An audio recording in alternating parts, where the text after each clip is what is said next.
other than Silborn Siddle. If you are on YouTube, Silborn Siddle TV, you will see his face. You will see the TikTok videos that he does. So make him feel welcome for me. We have a lovely gentleman here, Matunda Makula. He's a barrister. Please don't hold that against him. He can be a nice person. So he is our resident guru when it comes on to all things constitutional law and reform. Make him feel welcome.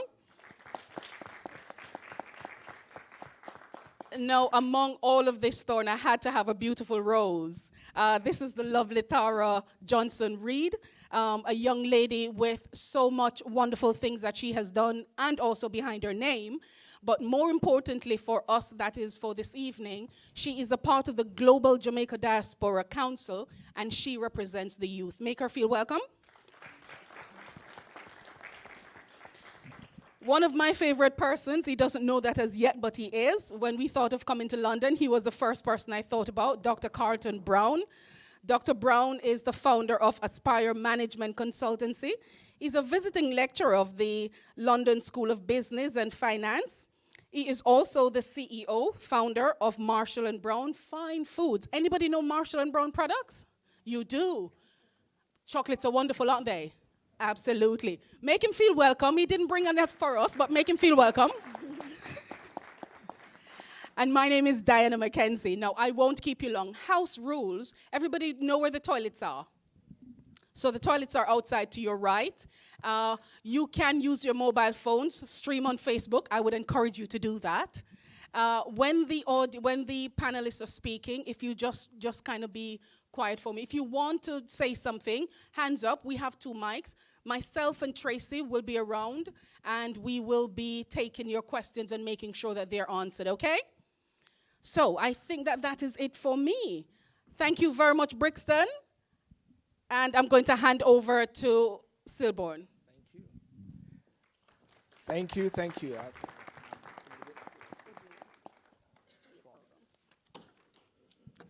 Thank you. Ladies and gentlemen, give a round of applause to Diana Mackenzie, Councillor Diana Mackenzie. And I tell you what, it was that phone call from Diana Mackenzie where she said, there's this very crucial thing happening in Jamaica, which we all know about, Jamaica becoming a republic. And she said, shouldn't we do something? And I know Jamaica is having the town hall meetings and these discussions, but she said, shouldn't we do something in the UK, in the diaspora? And then she initiated it with Matunda, myself, and a couple others. Dr. Kevin Brown, as you know, Dr. Kevin Brown is now moving over to Jamaica as the president of UTEC, is that correct? Yeah. Yes, and we initiated it, and I said, let's just do it. So it is not a government-led, it's not high commission-led, it is people-led and people-centered, and therefore, for that reason, one happened in Nottingham, and then the second one in Birmingham, and now we say London has got to do it. And I believe after this one, there's going to be much more happening. And this is a crucial time for Jamaica. 1962, we became independent. Some have questions whether it's independent or not. But at the end of the day, we are talking about maybe fully independent when we become a republic. And that is why I believe a lot of people are here today.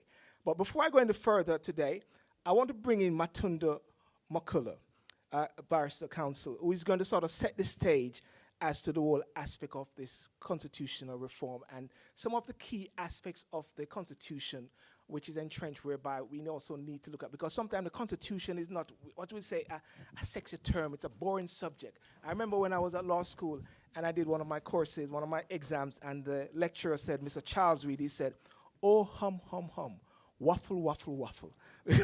And so it's a very interesting subject, but I believe it's very important. Matunda Makula, thank you, sir.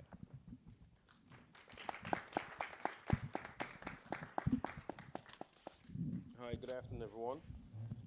Can I be heard? No. Thank you very much for coming out this afternoon. I'm asked to give a general overview of what's happening in terms of Jamaica's move to reform its constitution. And I think the best place to start is a quotation from Norman Manley at the time, in 1962, where he said, at a joint committee of Parliament at the time, he said, "We are familiar with the type of government that has influenced most of the government of the world and has certainly influenced tremendously all the modern governments that are coming into being. And this system of parliamentary government over the centuries has been evolved by the British people, who certainly have displayed the most unique genius of any people in history for devising a form of government acceptable to people.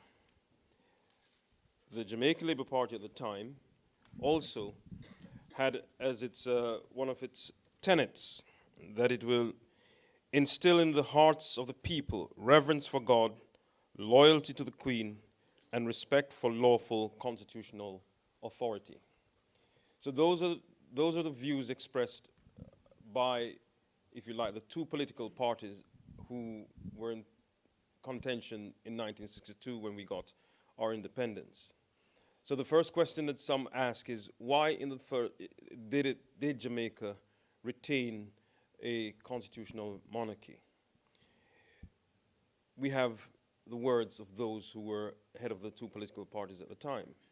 That explains it. They had a certain respect and reverence for the constitutional arrangement as they saw it in the United Kingdom. If you read Professor Stephen Vassiani, essay on the topic, he tells you that when you look at what was happening in Pakistan and perhaps India at the time when they got their independence, how the partition just really never went well. There was a lot of bloodshed. That model certainly wasn't one that countries such as Jamaica would have wanted to adopt. And so we found safety in what we knew and admired. But you move forward to 1995, when the government of the day, on the P.J. Patterson,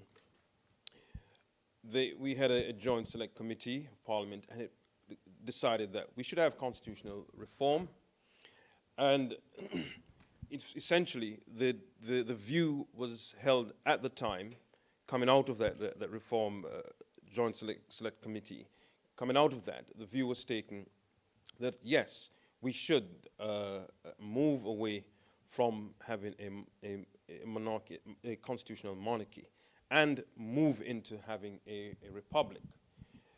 That was the decision then, still to be implemented, because there were other issues related to that on which there wasn't any great agreement, tentative agreement, but there wasn't any great agreement. Single among this is, well, do we have, and you'll hear a lot of this afternoon, will we have an executive presidency or a non-executive president? How will we select the president?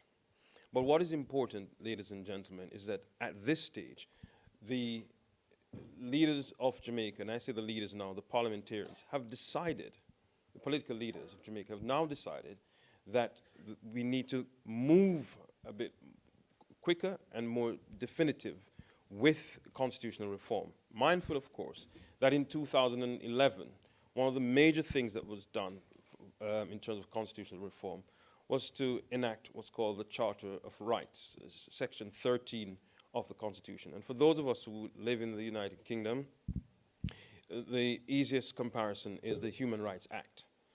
It is not that Jamaica's constitution did not have and protect rights, of course, but the major change that the Charter of Rights brought about is this.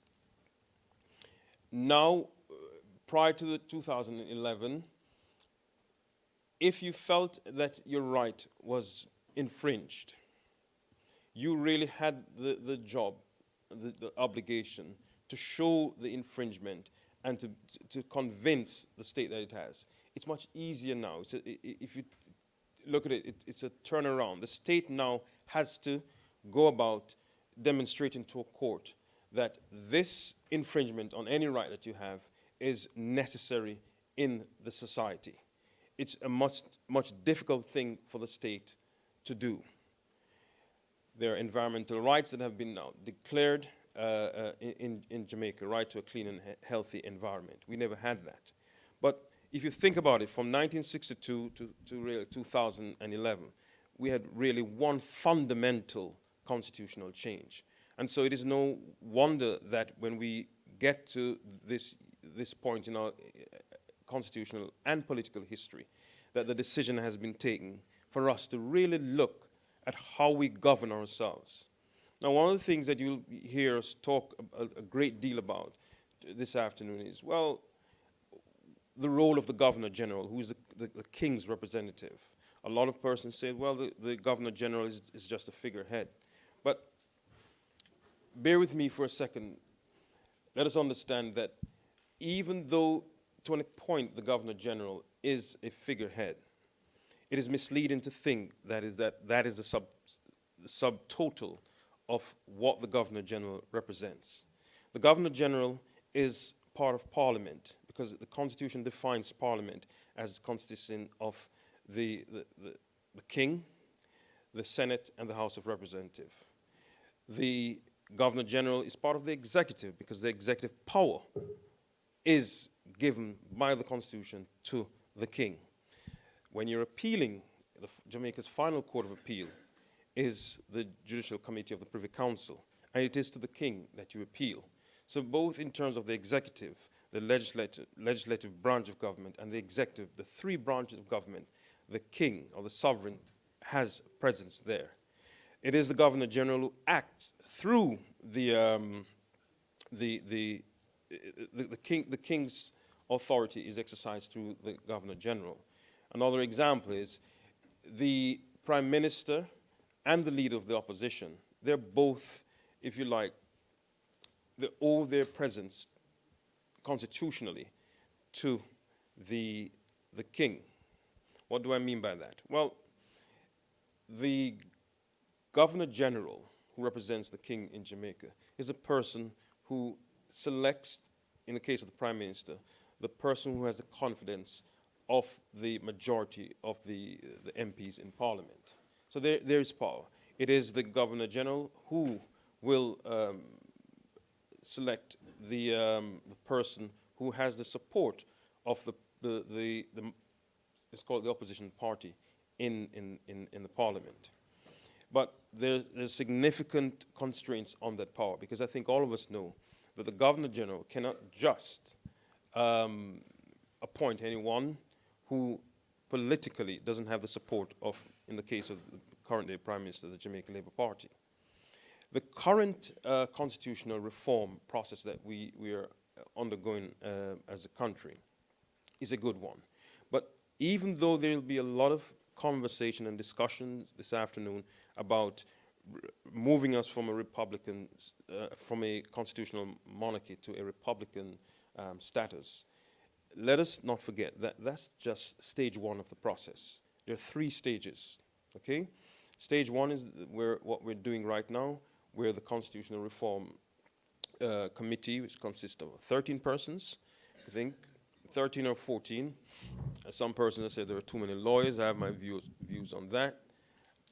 But stage 1 is principally looking at how do we reform the arrangement so that we can move to becoming a republic. You'll hear persons this afternoon talking about deeply entrenched provisions in the Constitution. Those provisions in the Constitution are really what phase 1 will be looking at.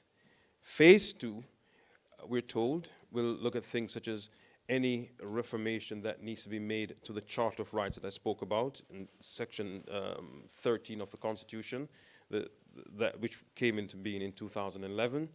We were also told that the question of abolishing appeals to the Privy Council will be looked at in stage 2. And then we get to stage 3, which I imagine will look at the institutional arrangements that will be created or amended to ensure that the constitutional rights are protected and the reformation that we undergo themselves are protected. I can think of one institution, the Constitutional Human Rights Commission, which has been in discussions for some time in Jamaica, but I would hope that phase 3 of the constitutional reform process will certainly hone in and focus on that. So whilst, ladies and gentlemen, we'll be talking a great deal about republicanism versus a constitutional monarchy, it's important that we have in our minds that it's a three-stage process. It is a three-stage process. And feel free to ask the questions that if I was sitting over there, I would want to ask and participate, because it is not just here, but those of us who are sitting here this afternoon on this place here to talk at people. It's an engagement that we're trying to facilitate, so that those of us Jamaicans who are living outside of Jamaica will have an impact or an input as it relates to the process that is on the way now. Thank you very much. Thank you, Mr. Makula. And the last word that Mr. Makula said was, it's a process whereby we interface and we have a say as much as possible.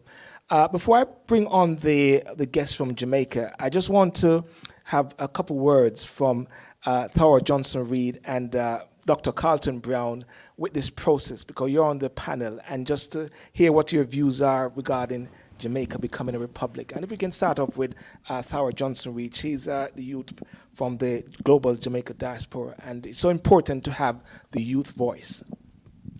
Hello? Hi. Great, my microphone works. Thank you, Silborn. So my name is Tara Johnson-Reid. I'm the chair of the Global Jamaica Diaspora Youth Council. The Global Jamaica Diaspora Council is an initiative of the Ministry of Foreign Affairs and Foreign Trade.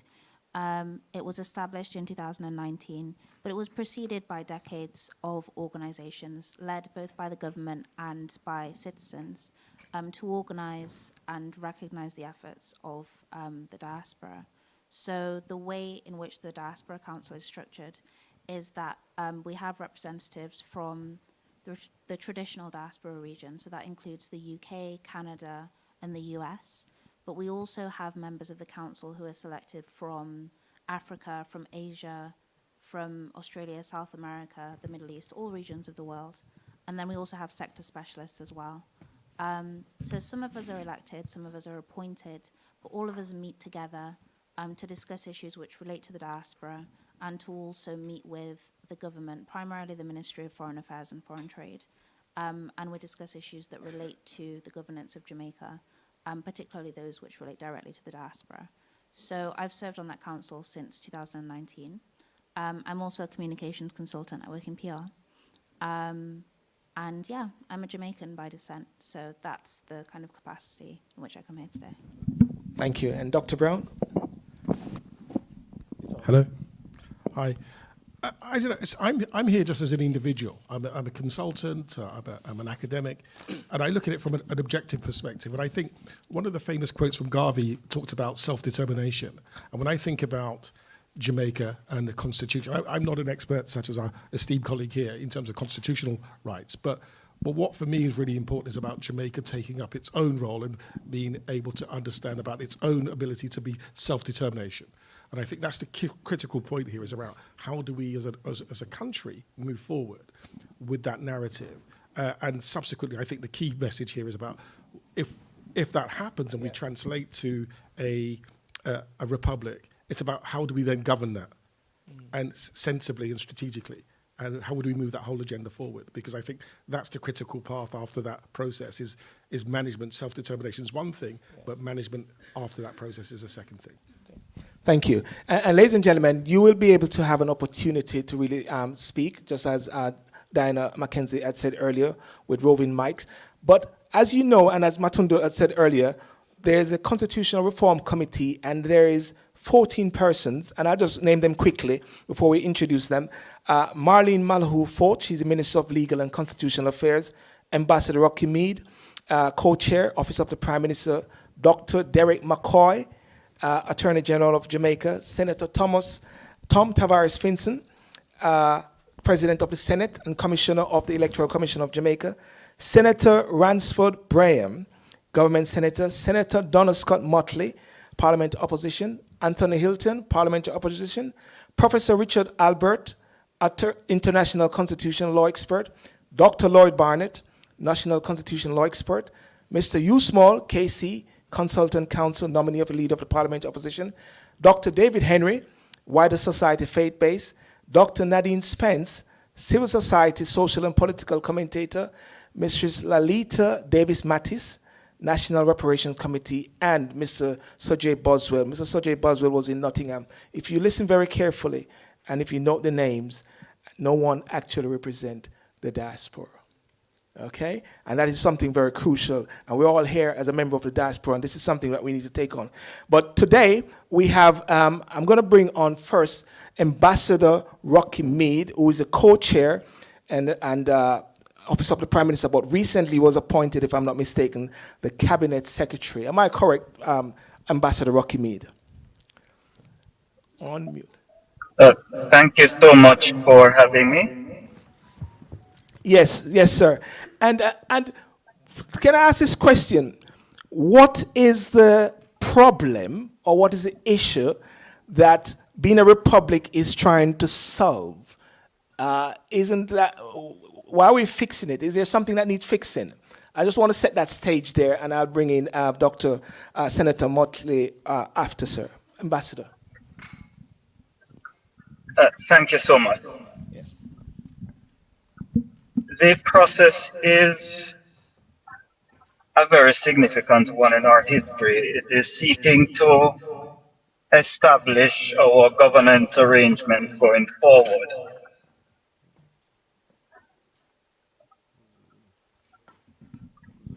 Okay, there was a glitch, but and a number of the comments I was prepared to make would have been covered in the introductory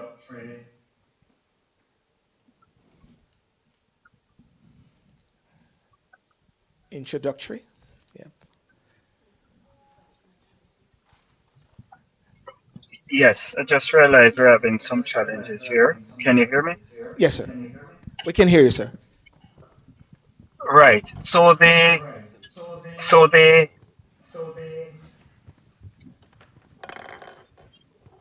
Constitutional Reform Committee was established to look at the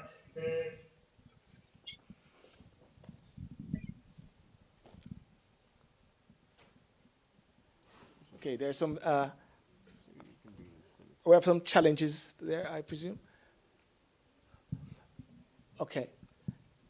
In the meantime, just while Ambassador Rocky Mead is trying to be sorted, Donna Scott Motley, Thea, is Donna Scott Motley online?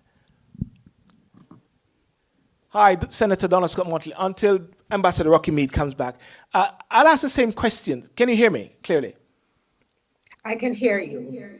Fantastic. I want to thank you for it. Thank you. Go ahead, man.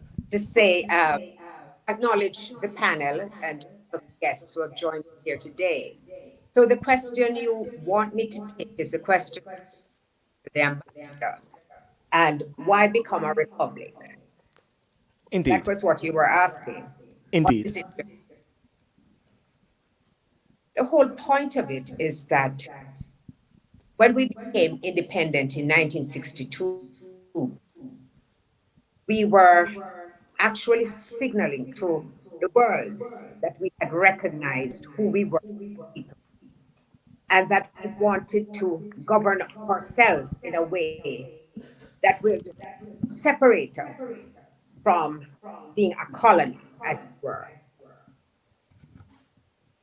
When we say that we want to become a republic, what we're doing is that we're closing and ending that period of colonization.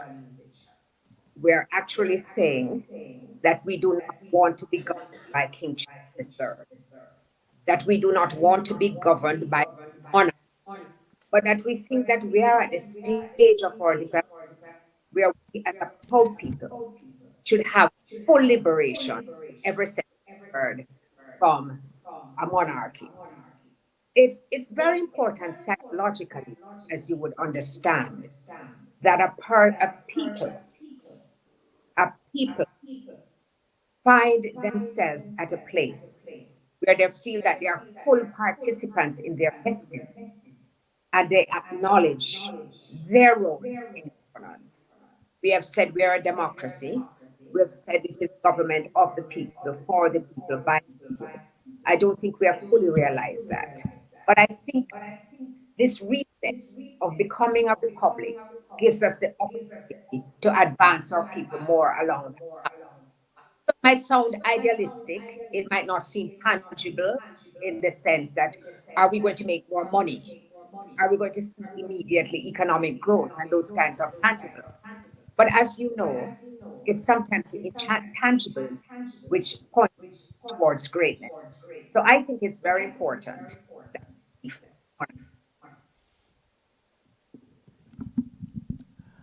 Okay, thank you very much. Can we go back to Ambassador Mead if he's back and if we can hear Ambassador Mead? Okay. Thank you so much for that, Donna Scott Motley. Professor Rosalie Hamilton. Is Professor Rosalie Hamilton? Yes, I'm here. Thank you. And ladies and gentlemen, of course, because we are going cross-Atlantic here, so we've got to understand the Wi-Fi bit there. Professor Rosalie Hamilton, you're not on the commission, but you're Advocates Network, and you're on the ground in Jamaica, speaking up for Jamaica from your position there. What is the problem that is trying to be solved by Jamaica becoming a republic? You know, freedom, self-determination, regaining our humanity. This is a long, long, long journey for us. And I think the move to the republic is just another phase on that journey. When we started, you know, we talked about in 62, the thinking was we could keep pretty much the current arrangement that we had in place constitutionally, and that would perhaps provide adequate basis for us to move forward. I think we're at a juncture now in our history, having tried to make the constitutional arrangement and the legal governance framework that flows from that. We've tried to make it work for nearly 61 years, more than 61 years. And I think many of us, including myself, is of the conclusion that the framework is not working. It was never set up for us. It was set up to perpetuate the privilege and benefits and opportunities for a few, and to perpetuate a system where the majority was exploited in order for a few to benefit. And so we are of the view that we have to look again at that foundational framework. We need to shift it. We need to look again at our constitution, make those changes, and the related set of laws, institutional framework that the system is anchored on. And it is when we begin to move that lever, we will get to the republic we want. Most importantly, the change that is required when we move to the republic is for the Jamaican people to say, yes, we are the owners of Jamaica. We want to take control of our destiny. And once we take that decision, once we're clear that Jamaica belongs to us, not to a few people that we elect, for example, or not to foreigners or a set of people who we think, you know, own the country. But when we take ownership, take sovereignty of our nation, then I think we can create the framework, the legal framework in terms of our views and what we want to see in a constitution. And importantly, hold the people we elect in office to represent us, hold them accountable. And when we start to do that, I think we will get different outcomes. And importantly, the changes we're looking for is those mechanisms, those opportunities where our voices can be heard in the decision making. And I'm also talking about the voices of people in the diaspora, right? We need mechanisms in place that can enable our voices. And it's when we start to do that, we begin to create a more inclusive society, a society that includes all of us and is not set up in the interest of a few. Thank you. I want to ask persons in the audience, maybe a couple, as to that same particular question to get you involved and engaged as to the world problem and what do you see as Jamaica and being a republic. But before I go any further, Farah Reid, Johnson Reid, let me get it right. Young people, what's your take? Do you think to keep the status quo, or we need to change? I think that everyone who's spoken so far has kind of communicated the general consensus, which is that we can't keep the status quo. Right now, we have a constitutional monarchy, as was explained, and the head of state is King Charles III, someone who is incredibly removed from Jamaica. The reason why King Charles III is the head of state now, it really comes from a history of one of the greatest crimes against humanity, which was colonization, the transatlantic slave trade. That is the environment in which Jamaica became associated with the royal family. So that's definitely something that we need to move away from. It doesn't reflect who we are as a people today. It doesn't reflect what Jamaicans deserve. It doesn't reflect what our future should be. As Dr. Brown spoke about, we should have self-determination, and that's something that should be reflected not only in our education system, but also in the governance that we have in the country.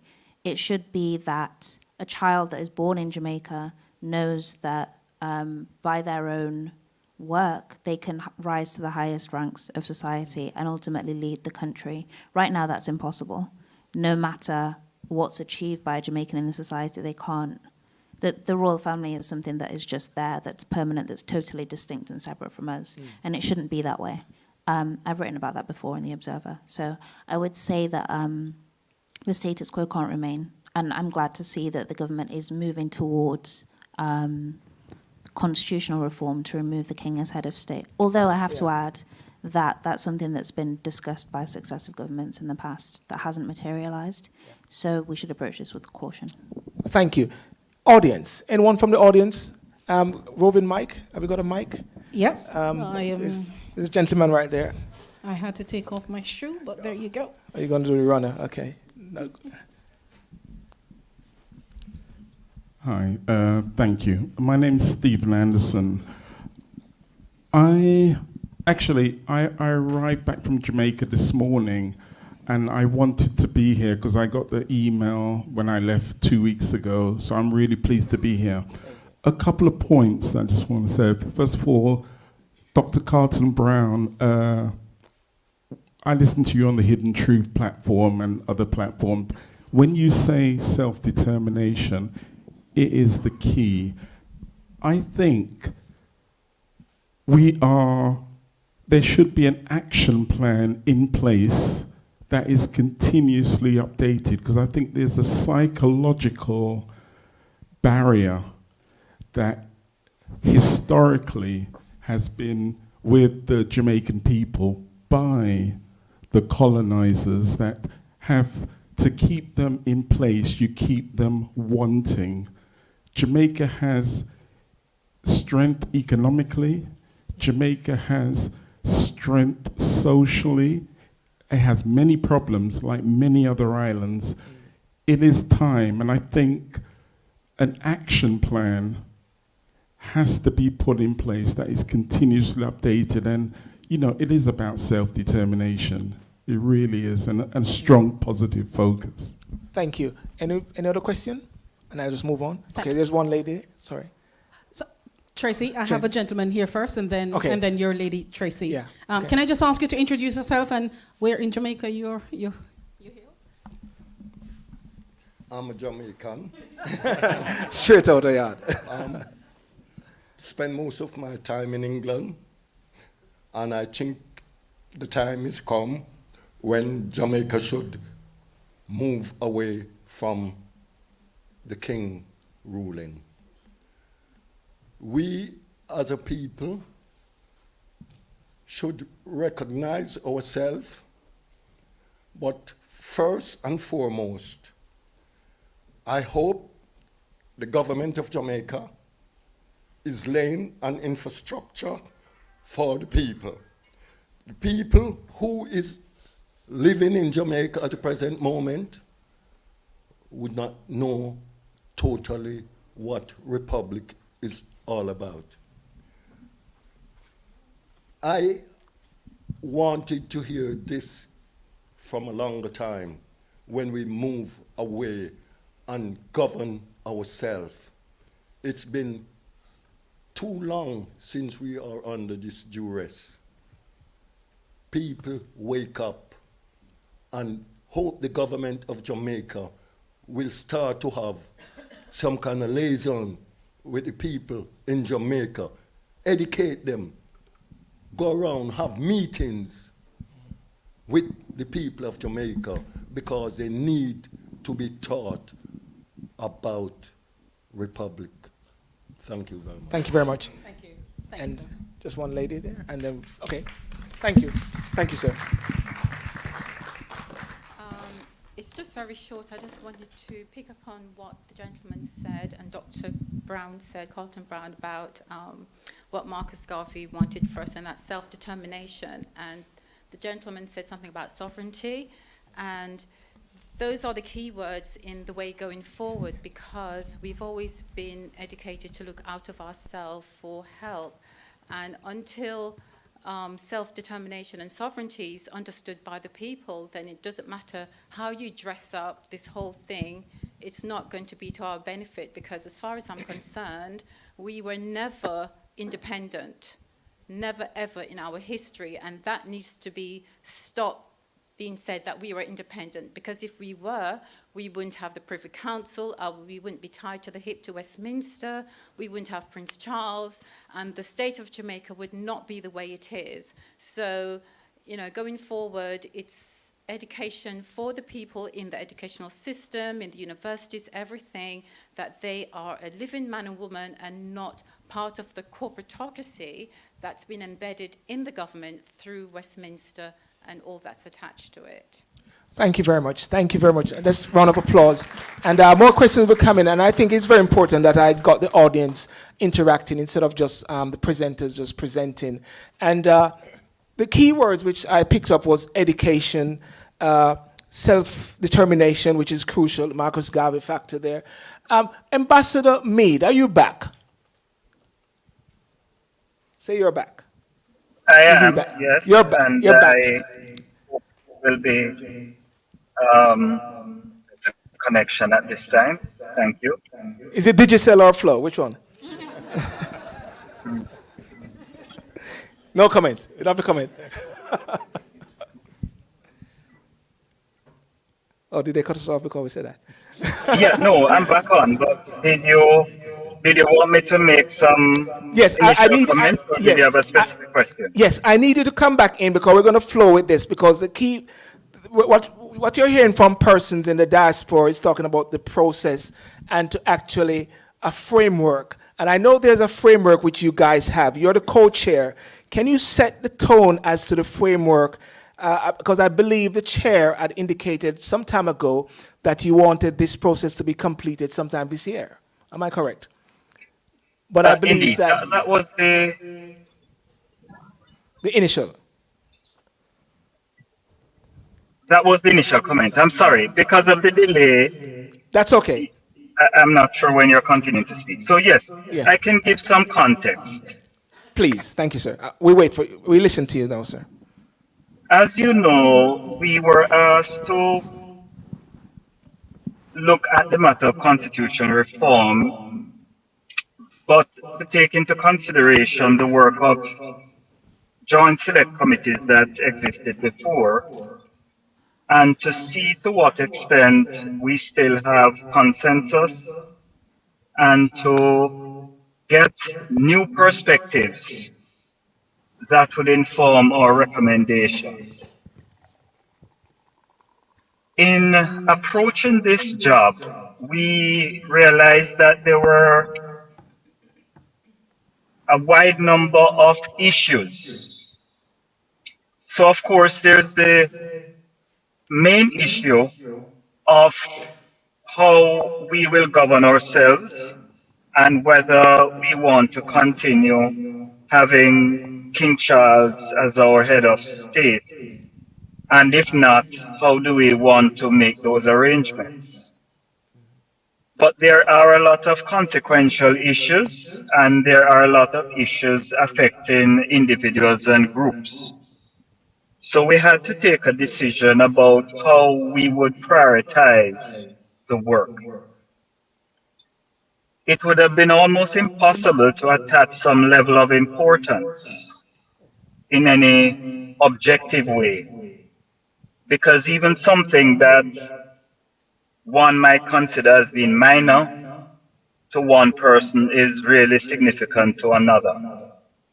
So we decided to be guided by a process and indeed by the Constitution itself, Section 49, which sets out the processes by which things can be changed.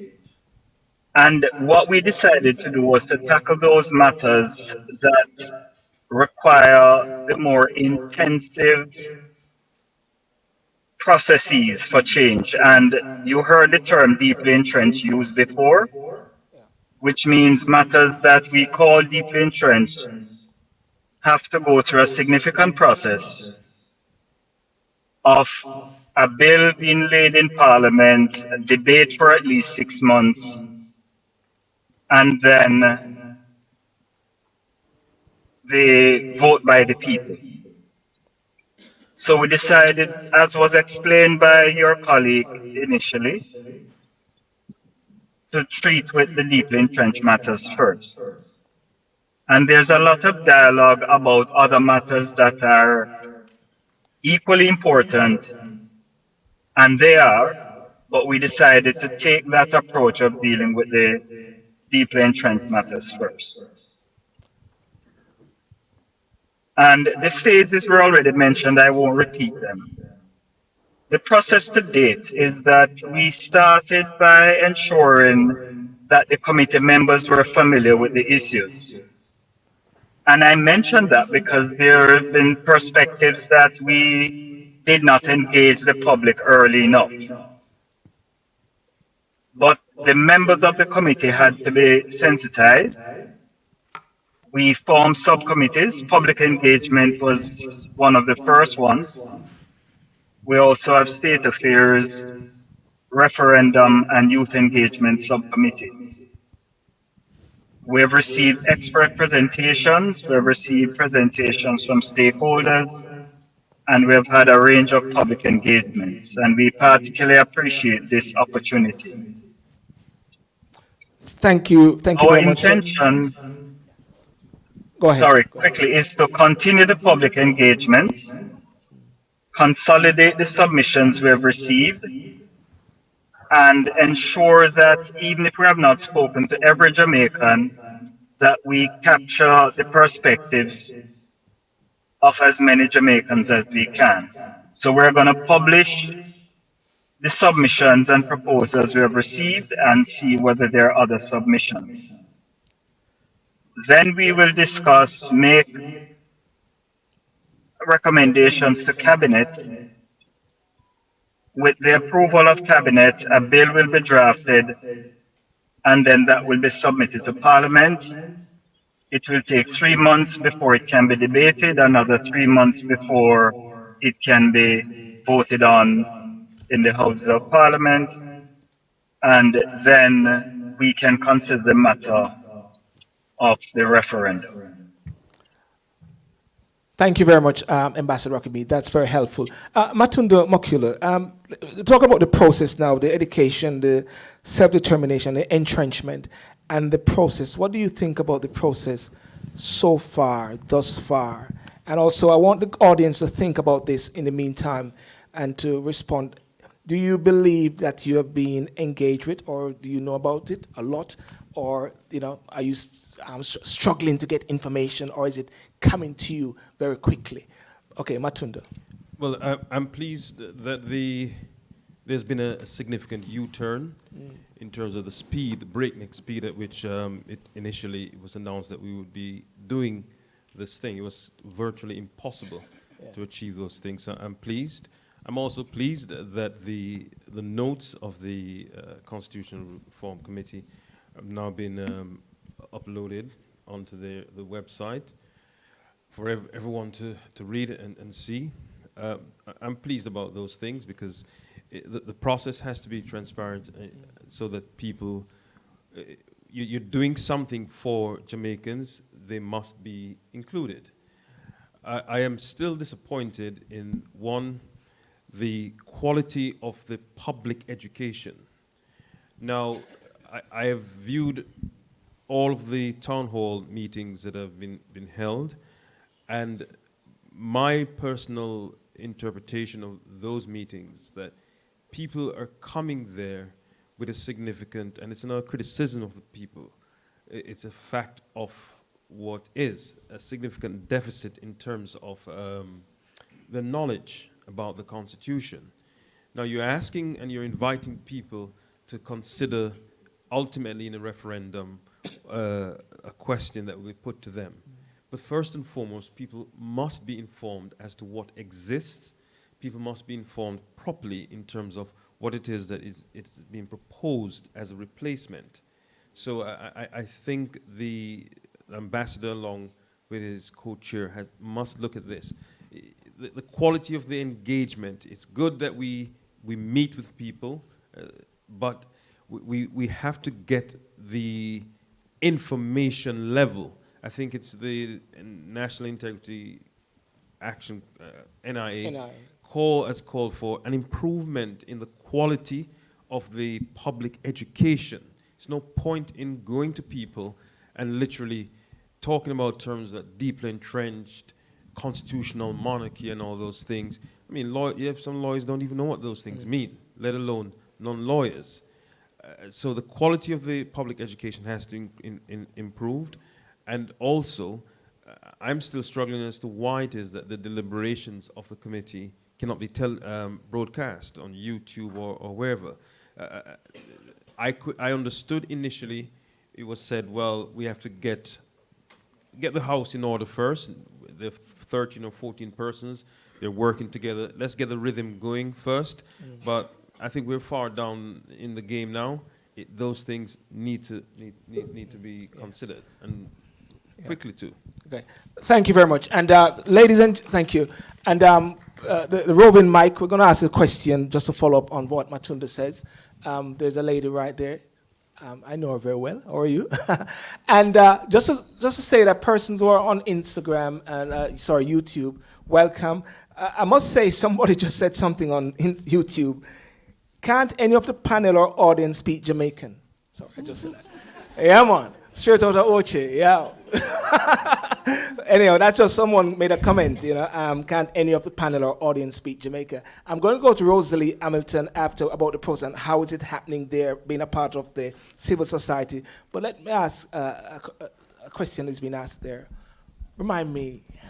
Greetings. Nzinga. Yes, greetings. Yes. No, it's not actually. No. I know Sylvan from when we were doing the campaign to try and get the British airline companies to have more economical costed flights when it costs a fortune to get to Jamaica, and yet it costs peanuts to get to America. Another subject for another day. But I really just wanted to thank all of the panelists for being here and for organising this initiative. It's extremely important for us to feel that we're part of the process.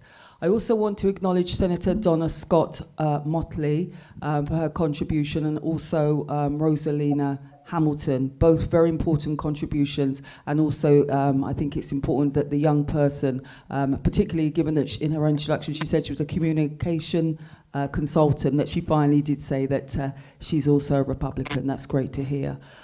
So I really just wanted to add to what's already been said in terms of the dissemination of information. I made the effort before being here of listening to the broadcast in celebration of Marcus Garvey's Earth Strong. Excellent. If anyone hasn't seen that, then please watch that. And interestingly enough, the current leader of the UNAI and African Communities League in Jamaica, Stephen Golding, has given an excellent presentation about this whole subject that we're having here today. And again, I would encourage anyone to listen to that presentation, because he does talk about whether it's going to be a executive presidency and all the different roles. I mean, you'd have to watch it. I don't want to go into too much detail. So really, I'm just saying, yes, perhaps more information is necessary. And what I go on in a Jamaica and all them thing there. That's as much as I'm going to say in my patois for now. Thank you very much. Anyone else from the audience before I go to Rosalie? Okay. Thank you. Elaine Foster. I would just like to ask whether or not it wouldn't be better to have a brand new constitution rather than trying to edit something that is deeply entrenched and was never written for the majority African population in the first place. Thank you. Thank you. I love that question, actually, Silborn. Yes. Matundo, would you answer that one? Well, to change the constitution, to have a brand new constitution, you have to go back to the constitution that is currently here. So we can have something new, but the process of changing the constitution is outlined in the existing constitution. So, yeah. So it's sort of the same thing, isn't it? That's what you're trying to say? We can get it, a so-called new one, but I don't think we should go down the line. Short of it having a revolution tomorrow morning, we should keep a fidelity to the existing constitution by using the process that is outlined there if we want to go about having a total new one. And that's just like how they extended the time for the DPP as well. It's in the constitution, isn't it? Well, let's focus. Okay. Go ahead, Dr. Brown. I think it's really important about transparency. The Jamaican people are very knowledgeable. They're very interested in politics. Yes. And I think you could have this on Facebook, you could have this on Instagram, you could have it on TV. What's important that you talk about the education process. When I think about Brexit, every day we saw something on Brexit on TV, and we were all aware of it. And I kind of akin this to kind of Brexit. People just need information. Yes. And they can make decisions. And I think we've got to, going back to this whole thing about, I believe in the Republic. I think we need to take away the shackles of colonialism. We need to take that away. And we need to focus on ourselves. And we also need to ensure that we are able to make our own decisions and be responsible for our own outcomes. And I think Jamaica can do that. And I think it's important that the Constitution needs to change. It needs to be changed in favour of a republic. And as I said, we could then have our own sovereignty and start to focus on what we need to do going forward. Yeah. Thank you very much. I'm going to go to Professor Rosalie Hamilton, but think about this in the next question after this is, what type of republic you would like? Is an executive or a ceremonial? But I'm going to go to Professor Rosalie Hamilton first. Professor Rosalie Hamilton, I go back to the processes. I go back to the fact that civil society is embarked on this process. I go back to the point whereby civil society has been said has even been bullying or alleged bullying the commission. My question to you is, how is the process so far? The minutes and some of the things that you guys are, not you guys, the nation is demanding in a way to see a fair, transparent. What's your take on it, Professor? Well, first thing I must say is that we can talk patois, but I'm not sure if we talk patois, I'm not going to understand me. So that's the first thing I want to say. They say they all understand, yeah? So, yeah, we can talk patois. Yes, there are lots of issues that were raised up early, and the matter of public education was central. That was a key one. We were all very concerned that, there was just not enough said about some of these concepts and issues that were on the table. And in fact, the Advocates Network and other civil society organizations made the point that we need at least a year of public education before we can really get into the meat of the recommendations and so on. So that has been our position for a long time. And there are many things, making, for example, the discussions transparent by having live streaming of the meetings on a regular basis. So some things have been live streamed, and we felt and still feel that much more transparency should be there. We had made strong demands very early about the minutes and making that, putting that on the website, and we now see more minutes are on the website. So a lot of the things that we've put on the table has been responded to. One of the things we noted in the terms of reference is that there was a work plan that would lay out the schedule of these town hall meetings and so on. That has not been done. In fact, the terms of reference had put a deadline from March that work plan would be there. So we have a clear idea of this roadmap. So these are some of the issues that we have been pushing, and we were very, very surprised to hear that our push was described as bullying. And I must say that it has been a little disappointing for many of us because we felt that strong advocacy ought to be respected. There's nothing that we're demanding that we think the committee disagrees with. They've acted on much of the decisions, or some of the things that we've said. For example, the public education, we've heard about a great rollout of public education, simplification and so on, that is supposed to happen. It has not. And so we just say, listen, it's time. And this thing is not new. We've been from the Ministry of Legal and Constitutional Affairs was set up last year, over a year, actually, 2001, I think it was set up, or 2002. So we had ample time, I think, for a comprehensive program to be put in place. So we are disappointed that our strong advocacy to ensure that Jamaicans are informed and that there is adequate transparency has been seen as bullying, but we will continue to push. Fantastic. Thank you so much, Professor Rosie Lamington. Senator Donna Scott, stay right there. We're going to come to you. There's someone have a question there quickly. Who is the microphone? Oh, you got it. Okay, thank you, sir. Danny Smith's the name. Thank you, Danny. I would like to know why it's taken so long for Jamaica to come to the conference. If you speak up a bit louder. Yeah, I just want to know why it's taken so long for Jamaica to decide it needs to become a republic. Did they do that because they were embarrassed after David Cameron went there and spoke about building a prison instead of schools? Are they embarrassed because Jamaicans have been kicked out of Britain at such a rate, the young people who were never born there? Were they embarrassed that maybe Barbados became a republic in such a short time, who was probably deemed to be the most English of all the Caribbean islands?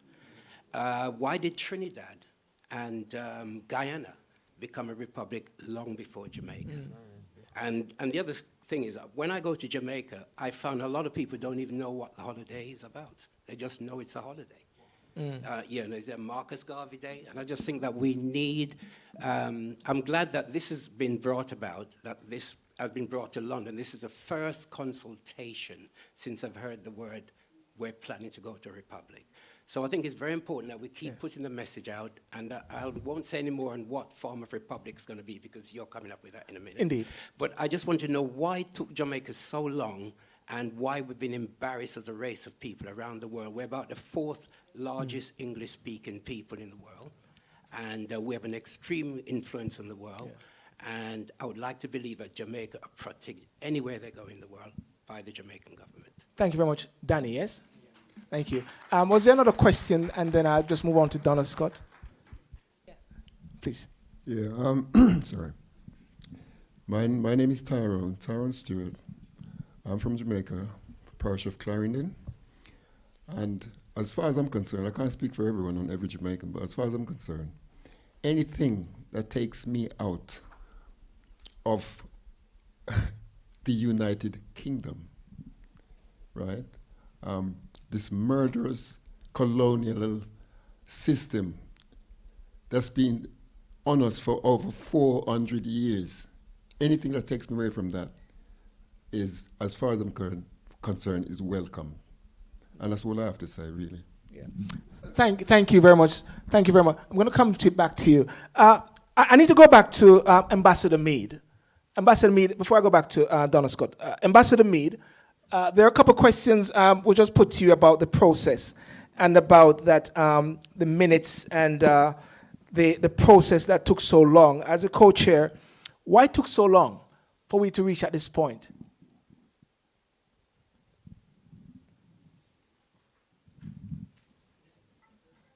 There's almost a bit of irony in the question in terms of why it took so long. So as we outlined, we've been talking about constitutional reform from at least the 1970s. And we have taken significant action from at least the 90s. We mentioned the Joint Select Committee.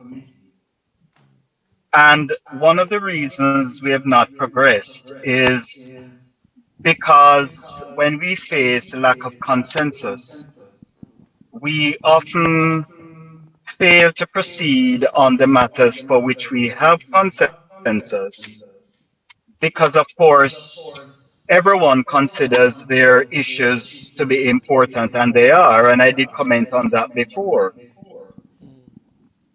And that's the reason we suggest this time that we take a process approach of dealing with the matters that require referendum, and in particular the matters on which we can find consensus. Now, even in the discussion today, I have not heard one voice. I know my communication has been broken, but I've not heard anyone say that we should remain a part of the monarchy. So you get a sense that there is consensus on the issue of separating ourselves from the crown. I think if we focus on that matter and treat with the issue of the type of head of state we would like to have and the broad governance structures we would like, I think we can make great progress. But there are going to be challenges because there are significant stakeholders that are of the view that there are some consequential issues that are important that should be treated with early, and they are important issues. But if we take the comments that are coming in about how long it has taken, and if we look at why, and we really want to progress, we may want to consider just treating with the matters on which we have consensus. And all the examples that were given as to what may have motivated us at this time are not applicable if you consider that we have been having these discussions from the 1970s. We just need to move on the things for which we can find general consensus. Thank you very much. And you're right, there's a consensus, and of course, Anne's will be asked later if they want to remove the king as the head of state. Now, I need to go to Donna Scott Motley, Senator Donna Scott Motley, and I want to zero in on this particular topic, and I put it out to you guys as well. The republic that Jamaica can have is, you got two types I understand, and you can break it down, and Matunde, you can come in later. The ceremonial president or an executive president. Barbados, we understand, have a ceremonial president. Senator Scott Motley, can you elaborate on this? And before you touch onto it, about the process, because you're on the commission as well. I know how long it's been taking, yeah.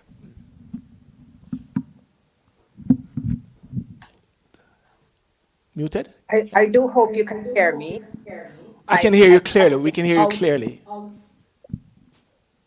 Out of the discussion because I could not hear anybody, but I'm happy you that question. Before I answer it, however, I Ambassador Rockin speak about significant stakeholders and there being some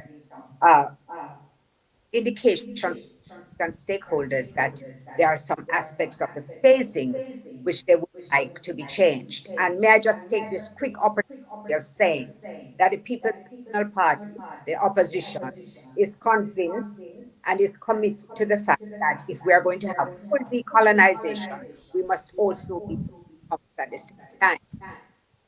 We are of the view that it is not enough to leave the monarchy, but that if we are going to keep a full circle organization, we also join our own final court of appeal. In our instance, we have paid for this court of contributed over $8 billion US, and we see no reason why the government would still hold on to the Privy Council, which is a place we can only visit if we have a the only in the Caribbean to go to the final court and it visit the head of state. So now I answer the question to the different types of presidents. When we say a ceremony, I think people say, but why would you want an? And that is because significant attention has not been paid to the role of government. The Governor General does not only simply represent us at the term opening of Parliament. Professor, sorry, Senator Donna Scott Motley, I'm going to stop you for a second as we're cutting out and losing some key words in the process. What do I suggest you do? Okay, 1 second. Yeah, go ahead. Yes, so I was saying that what is ceremonial head of government? It does not perform just ceremonial function. There are significant matters that the Governor General, his own person, deals with. And I can tell you one right away. In the amendment to extend the retirement age of the Director of Public Prosecutions and the audit, I pointed you to the fact that whereas with the appointment of the DPP, the Governor General makes the consultation with the leader of the opposition on the recommendation of the Prime Minister. When it comes to appointing the Auditor General on the 121 of the Constitution, he does that himself. And there are many other appointments where he has the final authority. Senator, Senator Donna Scott. Yeah, okay. I'm going to ask, what are you using, Flow or Digicel? That's the first question. Flow. Okay. No, people okay, I'm going to pause you for a second. I'm going to pause you for a second and just to elaborate on what you're saying. Matunda, if you can just flesh out a bit the distinction between the Republican, the type of presidency, ceremonial or executive. And also we're going to ask people in the audience what is their preference, because it's very important that the people have a say. One of the things I keep saying all the while is that Jamaicans back home better wake up to it. So therefore, if you got families back home, you need to say to them, get ready and to get on the voters list, because they are the ones who will have a vote. Jamaicans in the diaspora do not have a vote. And therefore, if they don't do it, dog them or supper. Okay? Matunda. Well, quite briefly, just think of the situation where the king or the governor general under the Constitution presently has certain discretionary powers. The senator was speaking about the power of to extend the term of the Director of Public Prosecution. Now, the Constitution gives the Governor General the power, after consulting with the Prime Minister and the leader of the opposition, to extend the term of the Director of Public Prosecution. Contrast that duty to consult with the leader of the opposition and the Prime Minister with the, if you like, the power that the Governor General has in the extension of the term of the Auditor General. Doesn't need to consult with the Prime Minister or the leader of the opposition. When you have a ceremonial president, that office holder is not involved in the day-to-day decision-making that takes place. That really is the business of the cabinet as you've come to know it. And that is what obtains in the United Kingdom, that is what obtains in Barbados. If you now move to a president who is more actively involved in the process, in the decision-making process of governance, then you'll be moving away from the ceremonial type of president. In Guyana, for example, you have a president who really selects some of the members of the cabinet. In fact, the president in Guyana can select persons who are not necessarily from the political party. There's a set number that he or she can select to become a member of the cabinet. And so on one hand, you have a ceremonial president who really is there and has certain discretionary powers ascribed to him or her. That is a system that we have inherited. Now the question is, are we now going to move from that system and have, if you like, a more active president? That is the question that we'll have to consider as a people going forward. Some say, why not do away with this necessity to have a president, period? That's that in and of itself is an amendment that the Constitution deals with. But it's a question that we have to ask ourselves. Do we want a ceremonial, or do we want to move away from that? I, for one, do not think that it is right to describe the functions that the Governor-General performs as purely ceremonial. They're not, but they're limited. I accept that they're limited. A radical solution can be found. I am not against that at all. I'm not against a radical solution. There's no reason why we can't. And just to touch on one thing, I think someone asked why Guyana moved so quickly to disassociate itself from the British monarchy, because in the Guyanese constitution there was a time frame, I think about 4 or 5 years, that was given for them to move away from it. It was written in their constitution. Barbados is quite different. We in Jamaica, we have to have a referendum. Barbados didn't have to have a referendum. That's the real difference. But listen, we have started the process. Let us move and engage with the process and start. Yeah.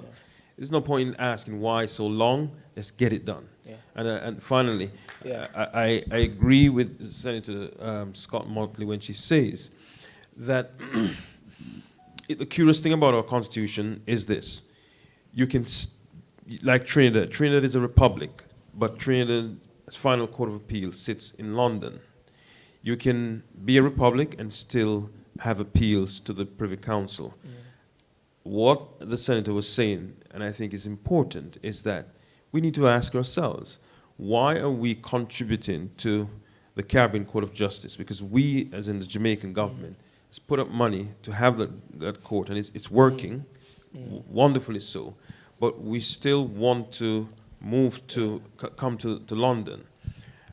There's some persons who are saying, and I agree with Senator Ambassador Meade, that yes, we should move with those things around which we have consensus, but I don't agree that we should move on the issue of abolishing the constitutional monarchy and retaining the appeals to the Privy Council. I think both can be done at the same time, and they should. Okay, so that's a general consensus. I want to, Senator Donna Scott Motley, did Mr. Matunda Makula represented you well?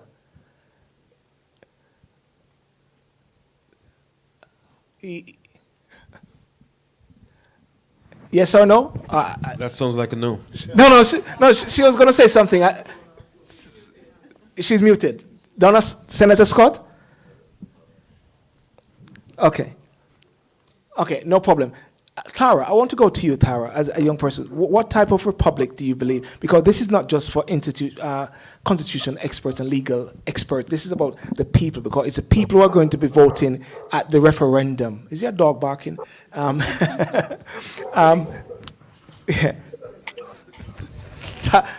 Tara, what's your take? What do you want? Ceremonial or executive, or what's your take on it as a young person?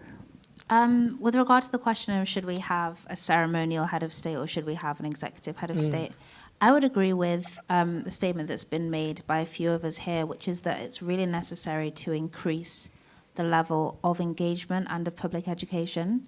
I myself am not a lawyer, So I've been involved with the Diaspora Council for a number of years now, and government and politics is something that I'm actively interested in, that I read about, that I educate myself on, but I still would not say that I'm an absolute expert on matters. If we can mute Senator Motley, please. Terry, go ahead. Thank you. But I still wouldn't say that I'm an absolute expert on matters of this kind of law. Yeah. However, I do have an opinion based on what I've read and what I've heard so far. Someone in the audience said that whatever moves us away from this history of colonialism and subjugation is positive. And even though I've lived in the UK, I've grown in the UK, I understand what anti-black racism is, it's very serious, I would disagree with that statement. I would say that just because we have such a terrible history of association with the UK, it doesn't mean that everything that we have, it doesn't mean that everything that we have from that time is negative. Yeah. We're all speaking English now. When we talk about decolonization, you want to speak Jamaican? We don't all speak Jamaican. But yeah, so when we talk about decolonization, yes, it's important, it's good, but we have to be pragmatic, and we have to look at what has happened and understand what has worked in the past decades that we've been independent. We've had a stable democracy, yes, on the most part. And so I don't think that we should look at the Westminster system with complete disdain, because there are some elements which have worked for us as a country. We've had the process of prime ministers passing on power to the other prime minister. We haven't had civil war in Jamaica, not complete civil war anyway, not that's officially been described as such. So I think that we need to look at the Westminster system and really acknowledge what in the Constitution can actually be retained. With regard to should we have a ceremonial head of state or an executive one, we also need to be pragmatic and look at the way in which Jamaica operates now. Do we have completely free and fair elections? Do we really have one vote per person in every constituency? Do we have elections where nobody is, do we have free and fair elections? Do we have leadership on both sides of the aisle that's completely free from corruption? Do we have a situation where, we've had ministers and very senior people in government who have been prosecuted for serious crimes. So we need to look at all of that history, that reality of what we have in Jamaica, of how things actually work, how they operate, how small the country is, how separate the government really is from the judiciary. Yeah. We have to consider all of those things when we think of an executive head of state. If we were to have a situation where the elected leader of the country is also the head of state who has power over the entire situation, that's a very serious position to give to a person, to anyone. And we've seen issues in America with the president where they have to go through a process of removing the president. Impeachment in the US is very long and serious and involves a judiciary, and it's not easy. It was the case that President Trump was impeached after he'd already left office. And that is a country that many people would look to and say that they have a lot of their processes in place and they're able to they'll achieve see America things. as the ultimate republic. Is that what you're trying to say? The ultimate republic people? I would say... when I say ultimate republic, presidential with an executive arm. Yeah, so the US, to me, I'm pretty sure, is an example of where they have an executive head of state. Combined powers, a person who is incredibly powerful is elected, and they have run into issues that they've had to resolve. Do we have the capacity, as Jamaica, looking at our history and what we have today, do we have that capacity to carry out impeachment successfully? Or not. So we have to look at it from a pragmatic perspective. So I would say that currently I'm leaning towards retaining a ceremonial head of state for that reason. We have to be careful and think about what the effects will actually be on the country. That's very interesting. And keep your hands up because I'm going to come to you.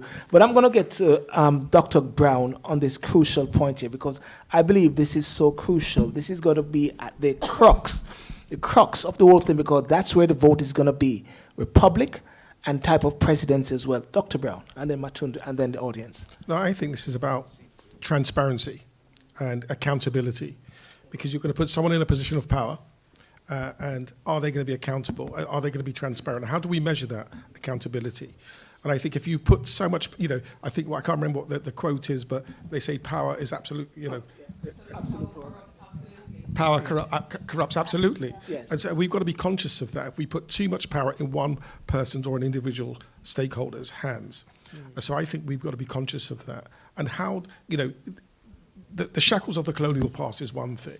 But as our colleague here said, it's not all, and when I say this, I caveat what I say. Some of the systems have been good in terms of systems and structures which are set out. I'm not talking about the colonial systems, but the way we manage things in terms of how Jamaica manifests itself. But Mike, I would be more inclined to separate the two and have a ceremonial head of power on that basis, because I think we have to be conscious that people are corrupt in all sorts of, including the UK, so let's make that caveat very clear. And we want to separate the powers so we have more accountability and transparency. That would be my view on it. So you're leaning towards a ceremonial president as well? Absolutely. Leaning towards a ceremonial. Professor Rosalie Hamilton, before I go to the audience, Professor Rosalie Hamilton, can you elaborate on this and your thinking in Jamaica at the same time as to the type of presidency? Matundo, can you sort of elaborate a bit what you wanted, Professor? What I want to elaborate, Professor Hamilton to perhaps address for us is executive or non-executive. Is that the real issue from the network's perspective, or is it more a deeper issue than that? Yes. For Professor. We've certainly discussed it. Like when in Jamaica, there are two schools of thought, but we've agreed that when you look across the world, both systems are flawed. None of them are, it provides a panacea to our problem. And I think we should remind ourselves of where we started in this program, right? What are we trying to do? What is the mischief we're trying to fix? And I think the audience agreed that self-determination is a big part of this. And so if that's what we're trying to do, create a system in which we, the people, have a say and can shape our destiny, then I think we should be thinking more about these accountability measures, the mechanisms in which our voices are heard. And I think when you think about that, we look again at the structure of our parliament. Do we have a framework in which we can hold our cabinet and our prime minister accountable, as is implied in section 69, subsection 2 of the Constitution, right?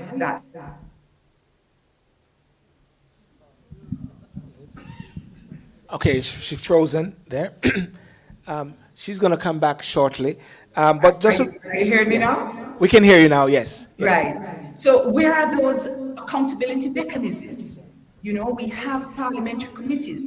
Are they holding the executive accountable? So we need to clean up those kinds of mechanisms. We need to have a framework in which the voice of Jamaican people can be heard through hearings, right to petition. Those kinds of things are what we need to look at. Now, it is when we put those things in place, we can decide whether we end up with a presidential or whatever, because those, in my mind, are the more important thing to address the concerns we have. We're moving away from a highly centralized authoritarian system in which decisions are top down, right? And we've shut out the voices of the Jamaican people. And we know our potential as a people. Many people are in the diaspora because the opportunities for growth and to really reach to the height of their capacity is stifled in our country. It is when we make those changes that we will see the best of Jamaica. Thank you so much, Professor Rosalie Hamilton. Give her a round of applause. I have some comments which are coming in on YouTube, but I'm going to go straight to Diana after. The main concern from ordinary Jamaicans is the transparency and accountability. So far, experience does not bode well unless mechanisms are put in place to reverse it. Junior Trouble said, this young person does not speak for all young people. What is the purpose of a ceremonial president? How exactly does that help Jamaica? It's a waste of time. The people don't want that. And someone said both type of presidency have negatives and positives. It is a mechanism which is built around it. And someone said, we don't want no ceremonial president. Same bottle with a different label, lipstick on a pig. You know, it's important. Okay, Diana, you have the mic. Yes, please. I do, and I'm going to go to the audience. I have a question coming in from California, USA. Yes. So we say, thank you guys for joining in. Yes. This is a general question, and it is asking what role the churches are playing in this change, considering that Jamaica is a Christian country. What role is the church or the churches playing in this change? That's a good question. Is it Ambassador Meade or Donna Scott? What role is the church playing? I know Dr. Henry is a part of the commission. Ambassador Meade? Senator Motley Or is Senator- available. Senator Motley? Ambassador is not at the moment. Okay, unmute Senator Donna Scott or Senator's. Unmute. Okay, there we go. Ambassador is not there. You're back, Would like- yes. Because not only is Dr. Heck on the committee, but we also have the president of the umbrella group of churches, the first female Dr. Arthur. And I must tell you that the church has been very active in arranging a number of forums across Jamaica to have this discourse. So not only do they bring the view of their congregation, DRC, but they have also been seeking to engage the public as to their views. So they are. We have had submissions made to us by the Christians, and they themselves forums. I did one on Emancipation Day, which was a very, very interesting discussion. So I say that the church really engaged in the process. And you know, if I could comment, I would say that the one significant thing for me is that this discussion on constitutional reform has finally engaged something that I wanted to see since I embarked on my political journey. People are paying attention to the constitution.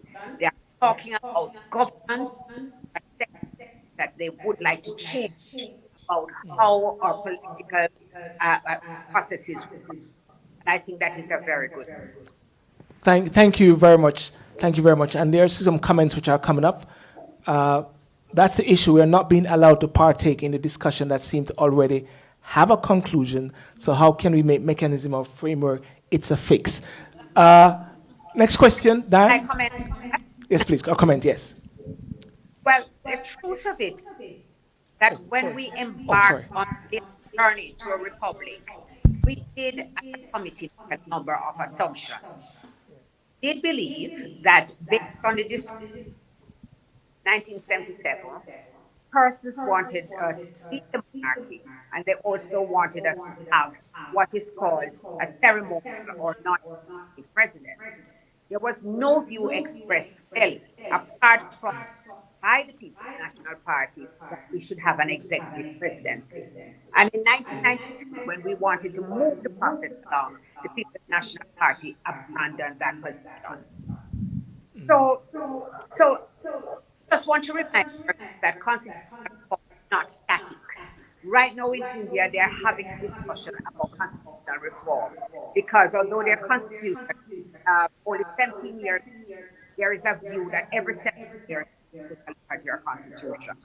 I am definitely in favor of a non-executive president at this time because I feel that we are accustomed to parliamentary democracy. Therefore, we can start the delivery from the monarch. I would like to hear from the people how they contemplate an executive presidency working in our context. And that is something that I would very eagerly.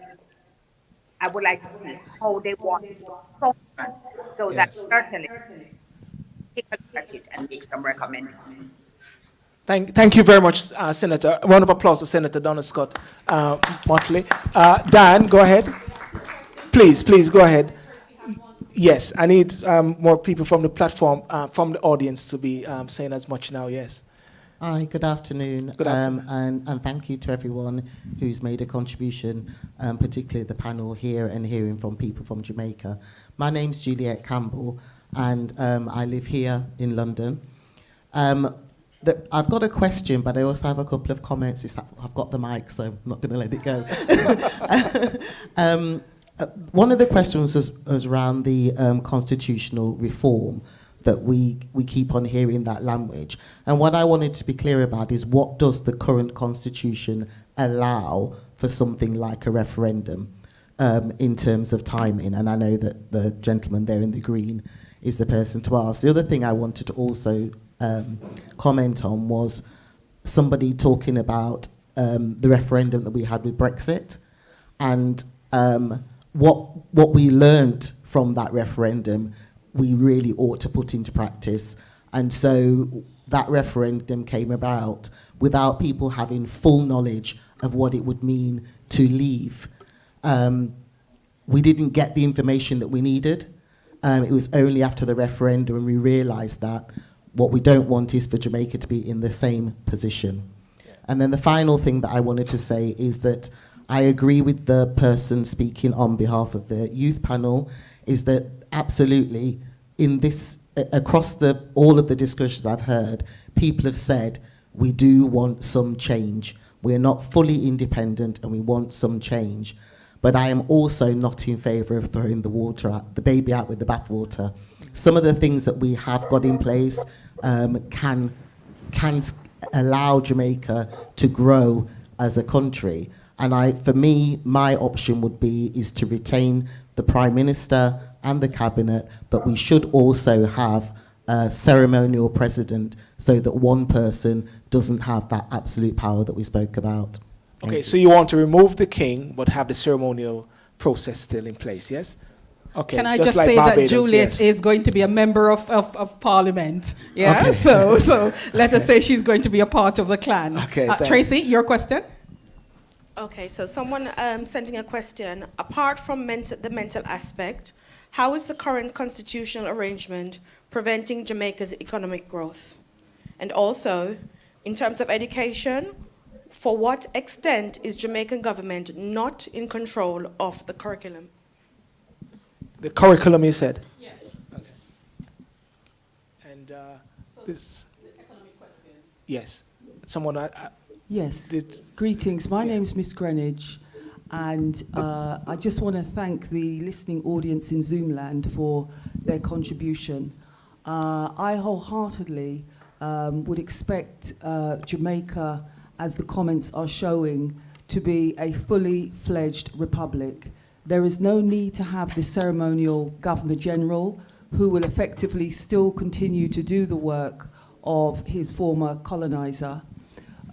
As I mentioned already, Stephen Golding gave I think he's speaking for about 20 minutes, but in that 20 minutes, he gave an excellent summary of the history of Jamaica in terms of the plantocracy and how the minority of, if you like, upper echelons of Jamaican society went into politics. With regards to the majority of the people in Jamaica, you don't have to have a PhD. Most of them understand this conversation. P.J. Patterson introduced it in 1995, as was always already reminded from the panel at the start here in London. And I think for the majority of the people, they understand that the psychological, cultural, spiritual implications of having a white king who has a bloody history, particularly in regards to the European transatlantic slave trade, is not the best role model for our young people now or into the future. And in terms of this issue around corruption, the possibility of corruption, well, there is a solution to that. There are enough talent here in the Diaspora. Mr. Silborn has mentioned that we're not part of the process. Well, in order to be part of the process, perhaps those that do have the PhDs, those that do have those kind of skills could form a body that could act in the role of the Privy Council once that is abolished when Jamaica becomes a fully fledged republic.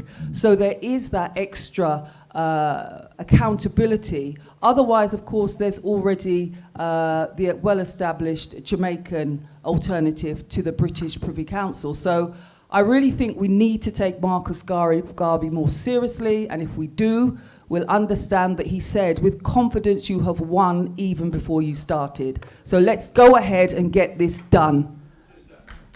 Thank you. Thank you. Okay, good. I want to ask, I want to ask Matunda Makula to elaborate on that process there to becoming a republic, the changing process with the constitution. I know you started off in the initial stage, but you can break it down. Yeah, I think the lady who asked the question was asking, what's the process? As Ambassador Mead explained, a period has to pass of 6 months when you lay the bill before the Governor General can give it the assent. The referendum comes in 2 months after all the debate is finished in Parliament, but no more than 6 months after. So between 2 or 5 or 6 months after the debate is finished and the bill is finalized, you have to have the referendum. Those persons who are on the voters list are automatically eligible to vote in the referendum. And it is the majority of those who vote whose voices will be heard. I hope that answers your question. Yeah, thank you for that. And a second question someone asked about the curriculum. Am I correct? And Tracy, and are we talking about like civics? Okay. Read the question again, Tracy. Sorry, my apologies. Yeah. Okay, so the person asks, to what extent is Jamaican government not in control of the curriculum? Okay, Ambassador Mead, can you hear? Is he here? Ambassador Mead.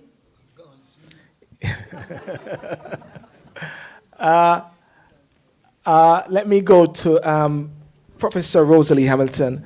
That question: how much control that Jamaican government have in respect of the curriculum, from your perspective? Certainly, the government provides guidance with respect to the curriculum for Jamaica. So, not sure what was implied in the question, but they do. Okay. Well, we're only stuck by a paper there. We cannot break it down much further. Am I correct, Tracy? Sorry. Yeah. Can I just say that Please. what that implied to me is it's like when you're being led to the water, you're not drinking. What has hindered you? So what has hindered the Jamaican government to properly include civics and include the education that we're talking about in the curriculum? All right, so that's a very complex question. I'm gonna. Is that digital outflow, Professor Rosalie? Why are you guys laughing? The extent to which the current arrangement limits our capacity, our economic capacity to grow. I want to make 3 points quickly. The first is that when we talk about constitutional change, we're talking about a governance arrangement. Sets the frame. The cost of corruption in Jamaica is about $100 billion, Jamaican dollars, annually. And that's the estimate from international organizations. And a lot of that has to do with the governance arrangement and the incapacity to curb corruption that takes place at the highest levels in our country. Now, when we think about it that way, that's a big problem. And I'll give you some recent examples. Just this week, we heard that in 2010, we spent $1.4 billion on a stadium. There's been no effective oversight. And today, it's costing taxpayers 10 million Jamaican dollars a month in maintenance. And it's barely earning perhaps $2 million. So we're making these bad decisions, some of it involved in corruption, which is our estimate based on the reports that we get from these oversight agencies. And the US and other countries have said we've not done enough to prosecute corruption. So we need a different set of governance arrangements. This is why oversight matters, right? And holding people accountable, getting these reports to Parliament that ferret out the problems that we see. And we need some decisions because they don't go to Parliament, we don't hear who is going to be held accountable for what. Jamaicans are right now asking this question with respect to that stadium that we were told is costing us 10 million. Who will be held accountable? So that's one point. The second point is this. We have sustained an economy that is barely yielding the average GDP per capita, the standard of living of about 5,000 Jamaican US dollars a year. The world average is about 13,000 US dollars a year. We're way below. So why is it that we're underperforming? All of us here who are Jamaicans understand that we have the greatest creative potential in the world. I'm not biased, right? We have the greatest creative potential in the world. And yet, we're barely making enough for most of our people to survive. And I suggest that if you lock out the voices of our people, if we do not give them mechanisms where that creativity can inform economic decisions, then we will underperform. So we're underutilizing the creative capacity of our people. To compete and to make our way in a global economy, we absolutely need to create new industries, let alone new goods and services. That's where we are, and we can do it, but we need a different governance arrangement. And so my last point is this, that it is these mechanisms that we have to put in place to make our voices heard. And the Jamaican people must wake up and recognize that it is your voice that matters. It is when you say, we need a change. And when we begin to really take charge of our country, deepen our democracy, build on the strengths that we have, it is correct to say that we have benefits from the past. We are one of the countries in the world that ranks very high with respect to freedom of speech. So I'm saying very critical things, but I'm still around. People fear for my life, but I respect the fact that we live in a democracy where I can speak freely. So we have to build on that.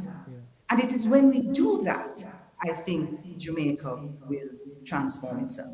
And I think we start by laying that legal foundation. The Constitution is the most important set of laws that we have. And we build from there, create different legal arrangements, put new institutions in place, and then we will begin to see that standard of living rising. Thank you very much, Professor Rosalie Hamilton. Round of applause for Rosalie Hamilton and that great input there. I was going to say there's a resurgence of what's happening in Africa, what's happening in the Caribbean, what's happening in Jamaica, but I'm changing the word from resurgence and saying there's a surge. There's a surge, there's something happening, and I believe we've got to actually seize the moment and seize the day. And I just want to pick up from what Professor Rosalie Hamilton said. I mean, like in Africa, it's one of the richest continents, but what's going on there? Jamaica is one of the richest places when it comes on to the quality and the integrity, the people. You know, I was going to say integrity, but I have to change some questions there, you know. But I just want that to sort of lay hold. And I want to go to Dr. Carlton Brown on the point about we learned something from Brexit and the economics and with what is happening. Can you just shed some light on the question which was asked earlier, Dr. Carlton Brown? I think Brexit was very interesting. It was about information. Or disinformation, whatever way you want to look at it, all right? There's a guy called Edward Bernays, who was considered the godfather of public relations. And he says, if you tell people something often enough, it becomes believable. And I think that's what happened with Brexit. We got to the mindset that we felt that, you know, the most obvious thing and the best thing to do was to exit and to become a fully sovereign, you know, out of Europe, sorry. But as far as Jamaica is concerned, I think we need to have more information. I think that's the first thing. Secondly, in terms of, I think there were concerns about social and economic concerns with Jamaica. Now, if you think back to 2018, Jamaica's stock market was probably one of the best performing stock markets on the planet. So it has the opportunity for success and for growth. But I think what we have to be concerned about is what infrastructures do we have? I mean, we need to have new industry. We have to have a platform that we have a good education system that focuses on innovation, creativity, and entrepreneurship. If we can do that, then we can have a better contribution to our GDP, have a better infrastructure within the country, which can help us to grow. So it's not just a single item issue. It's a multifaceted, complex issue. But I think Jamaica can do it because it has that. If you think about Jamaica as any part of the world, you know, as I say in Jamaica, we might be a little bit Butalawa, right? Because we innovate, we're creative, we're industrious, we can do things. So we have that intellectual foresight and capacity to growth. And I think we have to be very conscious that we can start to do trade deals and arrange our own new trade deals. I'm not sure in terms of governance whether Jamaica are constrained currently about how they do trade deals. But at least what we can say, one of the things we learned from Brexit is that the government here said it opens up the doors for us to trade and open up new relationships and new partnerships. So I think that's what we can think about doing as Jamaicans. Yeah. Thank you very much, Dr. Carlton Brown. And I understand that, thanks for the point regarding the linking with the Brexit. Senator Donna Scott Motley, I understand you've got to go shortly. Is she there? I haven't seen her. I think she's gone. She's there. Hi. Before you go, just one point. Do you think that Jamaica should retain the Privy Council or get rid of the Privy Council and have the Caribbean Court of Justice as a final court of appeal in the first leg of this change, this constitutional reform, and Jamaica becoming a republic? Absolutely. I'm very, very careful. The People's National Party did attempt to join the Caribbean Court of 2015.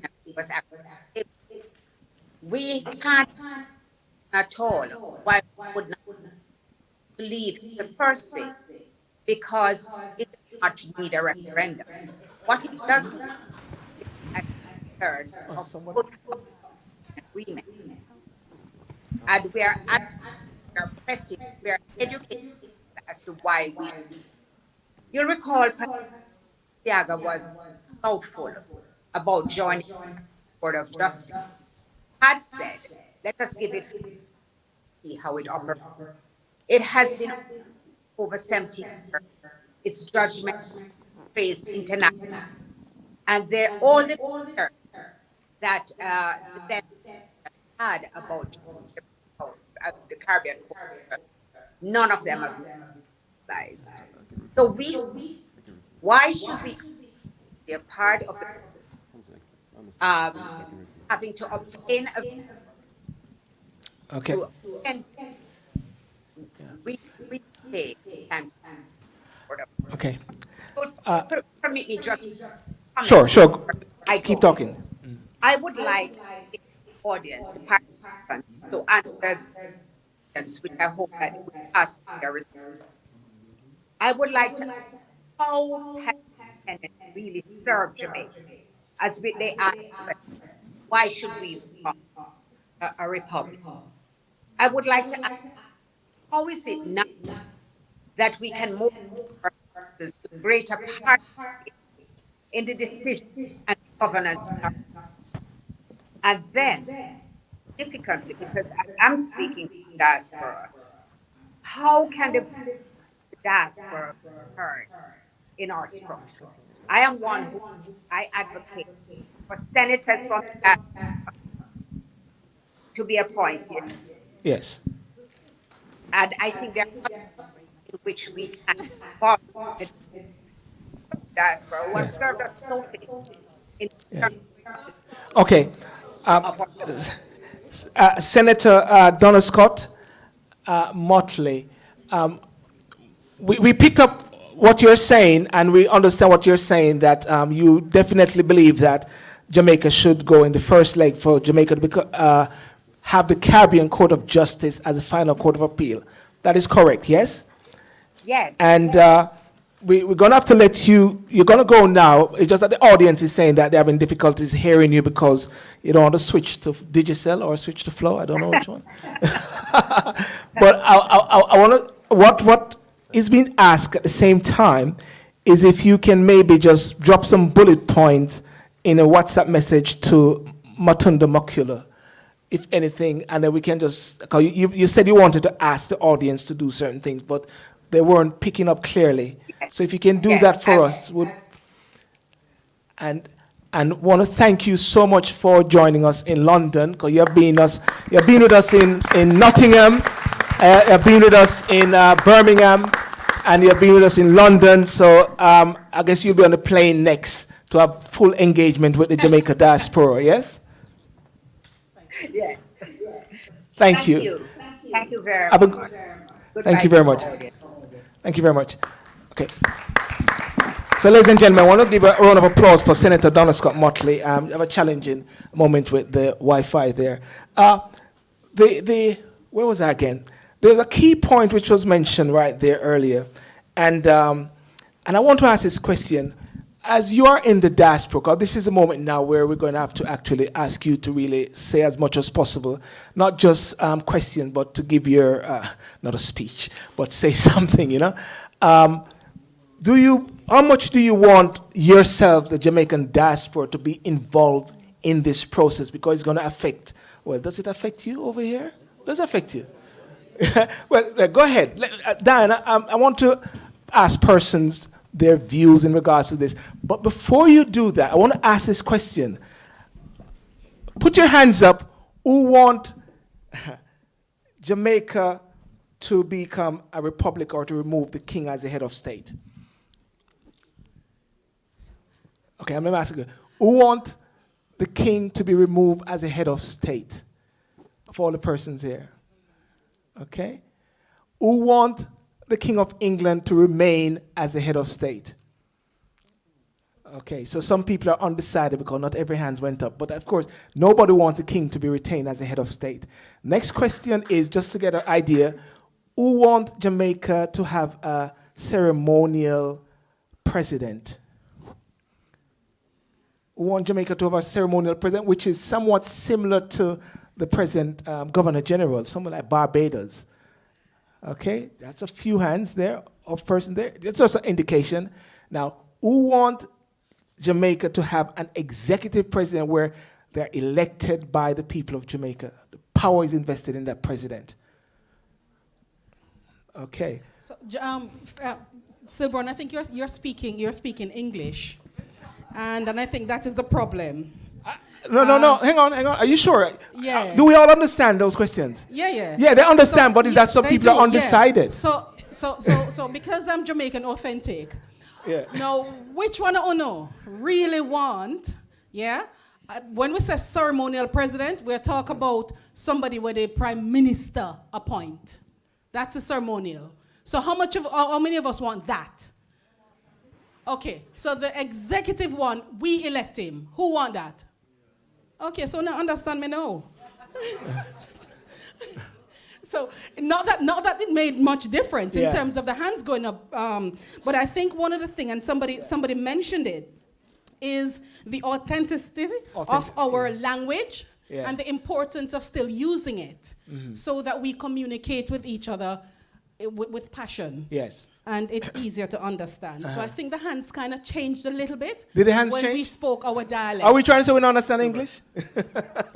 Okay. Hello. Thank you. Diana. Remember Miss Lou said corruption of language. Don't forget, I think, Silver, just one quick question. Yes, one question here is, the GDP contribution to Jamaica, 16% of the GDP of Jamaica comes from the diaspora, which means globally that 16% of the revenues generated comes from us. So we should have an inclusive role in what stakeholders say in Jamaica and the Constitution. I think that's really important to recognize that. Okay. So note that, Professor Rosalie Hamilton, note that Ambassador Meade, note that that people are saying that the diaspora needs to have a role and have a say. I want to hear people around the room here. How many mics are here? Okay, first person? Anyone? Just go for it, yeah. Thank you, Zon. All right, hi everyone. My name is Matthew. I'm here with some of my family here, my cousin and my uncle, actually. My uncle was born in Jamaica. Auntie Breda, Uncle Donna. My uncle was born in Jamaica. I used to, when I was first maybe 15, 20 years of my life, I used to go back and forth more often because I was born here in Ladbroke Row, so I kind of grew up outside of Carnival, next to Carnival. But, you know, seeing Jamaica, I've not been in a long time now, but I saw the country change quite a lot from how it went from just the JBC one channel to kind of being, you know, everyone's got a mobile phone now, etc. I don't think it's hard to educate for people to get access to information when everybody has a phone, or 2 phones or 3 phones, you know, depending on what kind of business they're doing. But I also think you'd be surprised what you can get just via text message, and then instead of giving people a link to read up about what's currently happening in the Jamaica. We don't need to add that we need to go to the town hall or go to the one phone which is down at the school. You have to walk past the gully and all of that. Them days is over, really, you know. But I think really where I'm thinking, I maybe had the privilege of kind of growing up and traveling quite a bit because my job is abroad. I work in entertainment and I work in tourism. So I've lived on a lot of European islands and I've lived in the Caribbean as well. I think maybe the Greek islands are the most similar to the Caribbean islands because they're not as overdeveloped as, say, Tenerife and some of those places. So I think that we can't, bearing in mind that Jamaica is an island state, we're not linked to any other country physically. We should learn from some of the other island territories that are in the world, that are in Europe, that are in like the Philippines, the Canary Islands, etc. I want you to specify on that point about Jamaicans being involved in the process. In the process of Jamaica becoming a republic. How we should become No. I'm involved. asking you, do you believe very strongly? Yes. Yeah, I definitely do, but I think we need to be mindful about what we're moving towards. I've not heard much here about our West African heritage, surprisingly, right? Which I must admit, I'm kind of surprised that it hasn't really been mentioned. We know that we are black people, but black people come from somewhere. We are sub-Saharan African people. We are obviously not white Europeans. We are Anglophone by language, but we're not Anglo-Saxons, clearly. Yeah. So, in regards to moving away from the British monarchy and having a separate constitution, how are we in some way going to re-engage with our own heritage? That to me is important because America really, Jamaica is just as made up a country as the United States and Canada is, right? It is non-ethnic people living in a land that they don't originally come from. But Europe and Canada, to some degree, were smarter. They focused back on Poland and England and France and Italy and all those countries they come from. If we're going to move from what we have now, we need to have some focus on Ghana, Nigeria, Sierra Leone, maybe even Liberia, so that we are not just existing by ourselves as this small country of 2.8 million people and no other kind of cultural power or ethnic power. So what you're actually saying is that as we move to the process of becoming an independent state, republic, we need to understand our past and we need to engage with Africa to have a sense of identity of who we are. I should be hearing that Jamaican politicians should be actually having some discussions with African leaders to see what they think. I don't know that they are. Well, that's what I'm trying to say. This is why this process is not the end process. This is a start process whereby we have all these different levels of engagement. I don't want to hold the mic one, so there's one thing I wanted to add. In regards to our development and our money as well, what we have as a country and the corruption that was mentioned, obviously every country has corruptions, but let's be realistic, some countries have it worse than others. And I think a country as popular as Jamaica, that is global, a country that everybody knows. If I say that I've got family from Antigua or St. Lucia or Grenada, I can't guarantee other people will know in the world where those countries are. But everybody knows Jamaica. Not everybody does. But what are we doing as a country to make sure that the people that are coming in, that are building massive hotels, that are reaping billions every year, how is that money going back into the country to make sure that our roads are developed? We have the infrastructure is not really there. You're digging so deep, all of these kinds of things have to be discussed because merely changing us from a constitutional monarchy to something else with the same. With what's going on right now, it's not going to encourage any of us of any age group to say that Jamaica is a country we want to go. I'm just moving on quickly because I want to get other persons to say. Thank you very much. Okay. It's recorded. Professor Rosalie is hearing it, and the Prime Minister will be seeing this video as well. So people are going to be hearing this. Go ahead, Trace. Yes. No, please go ahead. Let me forget the question. You forget it. Could you repeat it for me, please? I must repeat the question. Yeah, because I think it's centered around. You ask how we, the diasporans want to be involved and why? Yes. Because while our involvement is important, yes, I think it's minimal. I think that the real people with the real vote are the ones that need to be fully informed. All my generation, them is back home, yes, and they are not aware or fully aware, yes, of what it means. My primary aim in coming here today was to learn so I could teach them, because right now I'm carrying some anxiety because I don't know what the benefits are. Economically, it's bothering me. So what are the advantages and disadvantages? Yes, we diasporans should get involved because we still need to be sending home the money. But on any other level, I don't see how our involvement is going to affect it because we can't vote. Or can we? Will there be some provisions for us to vote? Yeah.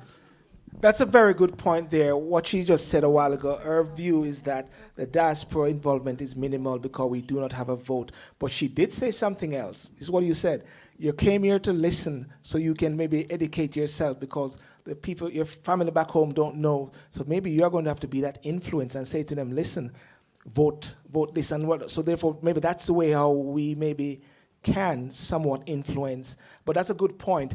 Dan, just go ahead. Any questions more? Tracy, yeah. Okay, I've listened to everyone, and I should say... And you have the answer for everything now. No, I don't. Before I came here, I didn't have much information on what this means. And the average Jamaican, probably it should be explained what we're having now and what we are intended to go to. Because some people might think we're living in a republic already. You know, in Jamaica, because the average person probably don't know that major decisions are, you know, are being made by the monarch. So the information needs to be disseminated amongst the public. Next is that we're living in the diaspora, and my intention is to go back home. So, of course, I would like to have some kind of inputs on what kind of government we're having. Okay, I want Matunda to respond to some questions. It's something you just said that major decisions have been taken by the monarch. In as much, I am not someone who will put up a placard to say God save the king. However, I think we should not misunderstand our constitution. Symbolically, the king is the head of state, but that's not the same thing as saying that the king is involved on a day-to-day basis in the major decisions that take place in Jamaica. He's not. And that's the God's honest truth. He's not. The most significant role that the king plays is the Privy Council. It's a Privy Council because when you read each decision of the Privy Council, it ends by saying, the judges say, we will humbly advise His Majesty to do X, Y, Z.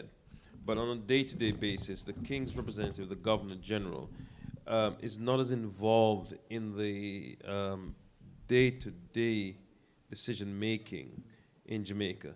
Doesn't mean that the Governor General does not make important decisions on the advice of the Prime Minister or in consultation with the Prime Minister. But I think we ought not to mislead ourselves in thinking that somehow someone is sitting in Buckingham Palace pulling some strings down in Jamaica on the day-to-day decisions. It doesn't happen.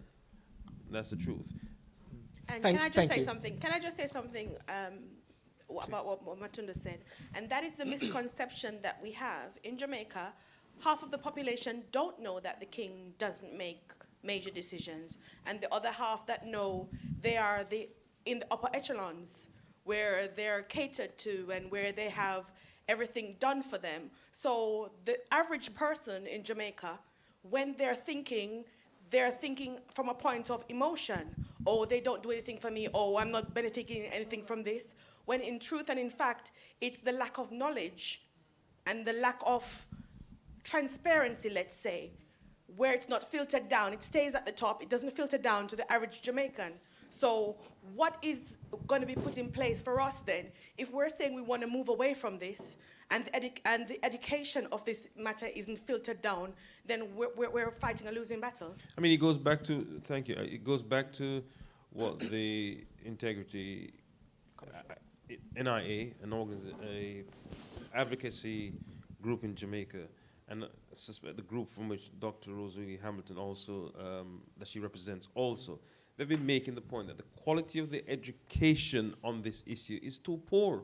If you go back to, I think it's Kenya, they've gone through two post-independence reformation. And the first one had to be aborted. The second one was more involved. And think about Kenya, it's a much larger country than ours, different dialects. One section of Kenya is Muslim, other section is Christian, depends on where you are.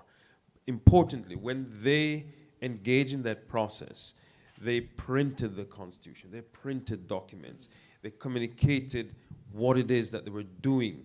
And so the consultation process does not become one where you're literally just talking to people.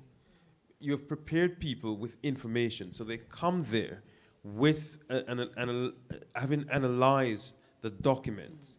And I'm afraid significantly that when people say the sort of utter rubbish about civil society bullying them, if civil society is saying, listen, this process will be undermined if you don't improve the quality of the education, then you should listen to it. And I was quite, I don't need to mince my word. Dr. Nadine Spence was talking nonsense, total rubbish. The education is the most important thing, because at the end of the day, it is the people's vote and ideas that you want to improve the quality of the governance. Thank you for that, Matunda. Very good. And Dr. Nadine Spence is a part of the commission that Matunda. There's a hand which is up. Okay, please go ahead, please. Good afternoon to everybody. To tell you the truth, I am close with Diane, and I'm aware of what she's doing, and I am very skeptical. I didn't say this to her, but I'm one of the person who is very skeptical about Jamaica becoming a republic. Because I go to Jamaica every year because I'm a charity. I build IT suites in school in Jamaica. But when you go out there, you don't hear no Jamaicans out there. I have no acknowledgement about we here in the diaspora talking about Jamaica becoming a republic.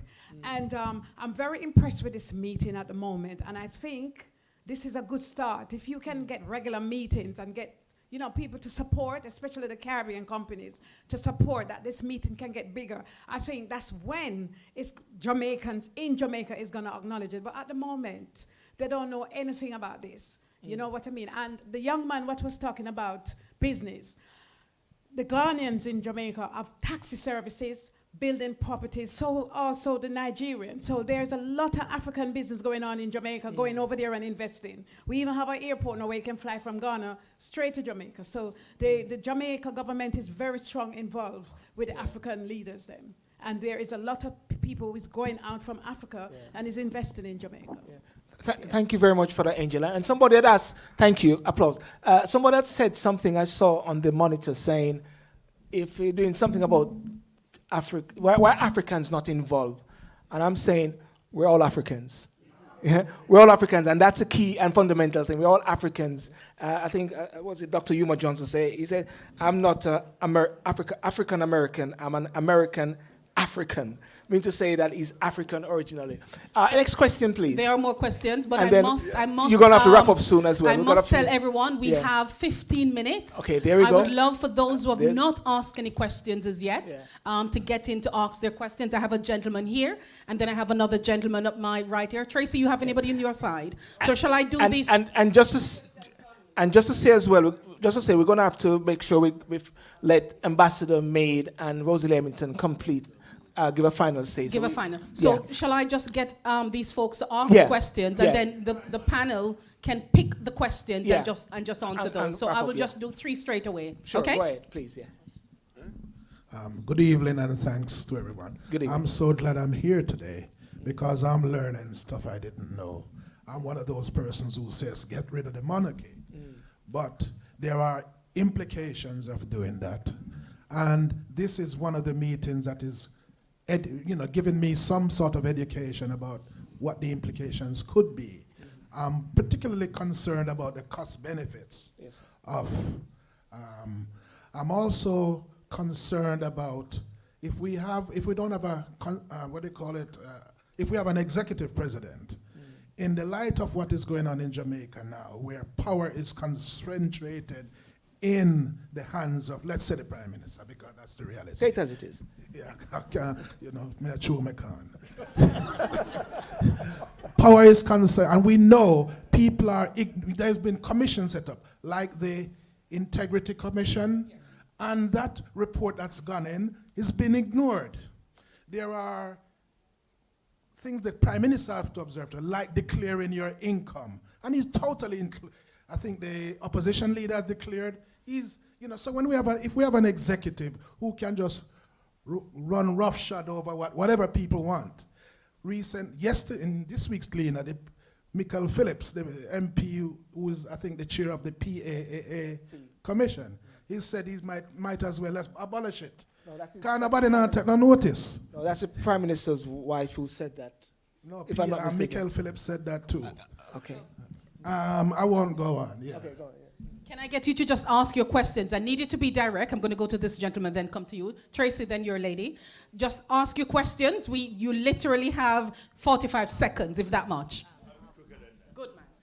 So just in relation to my sister brother that talked about the education, I think that with the education and trying to make all the people understand in Jamaica what's happening, the majority of the poor people in Jamaica, they don't really care about all this, what you're doing, because they have the mindset that all of them are united together. And they've got the Garveyite spirit in their DNA, that they make up their mind say, me no care what I'm doing, nothing can stop me, and them are going. Thank you. Thank you for that, sir. Okay, I have a question here. Straight to the question, please. It's not really a question. Monica Taylor from CARICOM UK. Just wanted to point out, based on what this young lady mentioned earlier about Africans' involvement in Jamaica, the entire continent of Africa came on board as a member of CARICOM in 2021, so history was made there. So there's an onwards and upwards mode in place. So yeah, things will get better. Guaranteed of that. Thank you.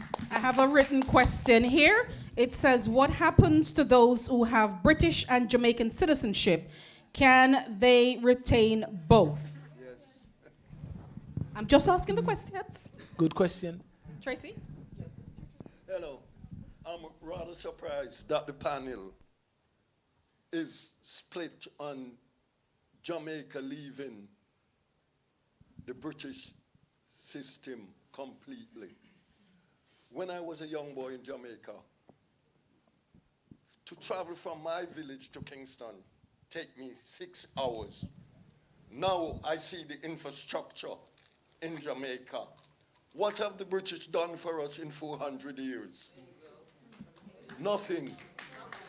Because when I go to Montego Bay from my village, which is Manchester, and I go in the terrain, I'm amazed that we reached safely. I personally, I'm not voicing the opinion for myself. I'm voicing it for my children and my nieces and nephew who want to go to the island. We want to get rid of them as soon as possible. Thank you very much. Silburn, just one quick question. Okay. Silburn, please. Just for clarity. Yeah. Everyone on the panel here is absolutely supporting going to a republic. Let's be clear.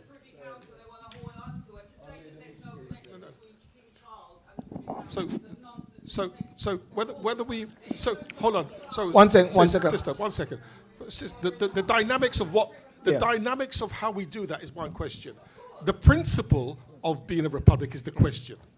So we are all in agreement, absolutely agreement, that we all agree that we should go towards a republic. Now, the steps of whether you are executive or not executive is a different question. That's the issue, yeah. I think everybody is agreeing that one needs to move away from from King Charles. Tara, you want I'd like to. Sorry. Sorry. Sorry. One second. Then I have to go to the. No, I want to just let answer a Tara- question that's already been let asked, Tara. please. Thank you. So someone asked the question about having dual citizenship, being able to hold a British passport and a Jamaican passport, and if that would change after constitutional reform. I want to mention some discussions that were held that relate directly to the diaspora. So it was said by the opposition, primarily, that they would seek to put in seats, I believe, in the upper houses of Parliament that would be dedicated specifically to the diaspora, and that would be something that they would look to change in the Constitution. And from the conversations that I've had with the Constitutional Reform Committee, I don't know if that's in consideration any longer. Also, another issue that relates directly to the diaspora and dual citizens. Currently, it's the case that in order to sit in Parliament, a person must be a Commonwealth citizen. That means that you can have a Jamaican national, a Canadian, a British person. As long as they're Commonwealth. As long as they're a Commonwealth citizen, they have the right to be an MP to represent Jamaica, which is really quite shocking. And it comes from before we were an independent country. However, the change that's currently being discussed by the Constitutional Reform Committee is to go 180 and to change that so that in order to sit in Parliament, a person would have to be not only a Jamaican national, but they would also have to renounce any other citizenship that they have. So that's something that's also being discussed. And I think that we should be aware of that as well, because that pertains to us directly in the diaspora. Yeah.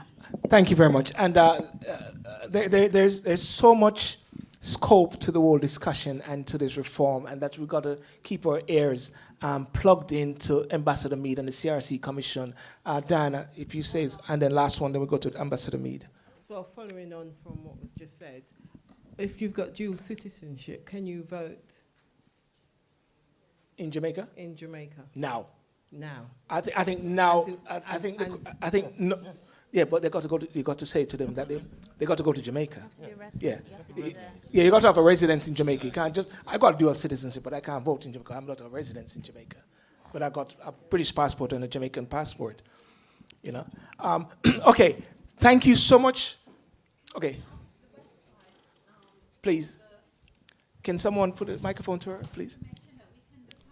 You have to go to the Ministry of, well, I suspect Ambassador Meade. Ambassador Meade is going to say that. Yeah. We're going to bring that to Ambassador Meade. Okay, thank you very much. Ambassador Meade, are you with us? Yes, sir? Yes, I am. Okay, I want you yourself and Professor Rosalie Hamilton will be closing down London, but you have seen and you have heard the discussions and you have heard the views of Jamaicans in the diaspora in London and wanting to be a part of the process. And what is your last word, sir, to the group? And also... The most important word... Sorry. Yeah, go ahead, sir. Go ahead, sir. The most important word is to thank you all for organizing this very significant engagement. While there have been many criticisms about the process of public engagement and education, this type of engagement is exactly one of the mechanisms we're using to reach the public, the diaspora, everyone. And as you heard from the audience, persons are leaving this engagement more informed. Can it be done more perfectly? Yes, of course, but this is also a part of the process, and I want to thank you. I want to encourage everyone to utilize the CRC official sources as much as possible. As you know, there's a lot of misinformation out there, and that helps to complicate the process. There are a couple of points that were made before that I may quickly comment on, if you don't mind. Go ahead, sir. Issue of the separation of the head of state from head of government. I think there's one thing we ought to consider. And it is that very often there's an advantage to giving some authority to someone who is not involved in the party political process so that you can remove certain things from party political consideration. So, for example, the whole leadership and management of the civil service is something that could be remain in the hands of a head of state that is above the political fray. Things like looking at the certain key appointments, you know, the electoral commission, integrity commission, and so on. One could consider that there may be some offices that they want to keep above the political fray as much as possible, and we may want to consider placing in the hands of a head of state with due process, obviously. The other bit that I wanted to comment on is a strong, effective point was made that we can do things simultaneously, such as we can separate from the Privy Council and consider the issues of head of state simultaneously. The point I made, and I regret if I didn't make it well enough, was that we have to determine how we prioritize what we do. I did not offer a perspective on whether we should go to the CCJ or not. I was suggesting that there are many, many important issues. The Privy Council is only one of them. If we do not have an objective mechanism to decide how we sequence our work, we're going to spend a lot of time just trying to determine what is priority. And therefore, one approach was to be guided by Section 49 and take the matters that require a certain type of process first. And then we deal with other matters that require other processes. Otherwise, we're going to have to find a way to decide what is important and what must be priority. The other consideration on that, which I had mentioned, is that the reason we have not progressed with this matter since the 70s is because we keep failing to find consensus. And the learned Dr. Barnett himself has said recently that if we want to progress, maybe we ought to take the matters on which we find consensus first. Not that the other matters are not important. And I was very pleased to hear that this forum has indicated consensus on the fact that we just need to separate ourselves from the crown as our head of state. There is consensus on that matter, and we may want to consider treating with that matter while we build a consensus on other issues. The final point I could make is that I think there's an excellent rapport between the CRC and the civil society groups.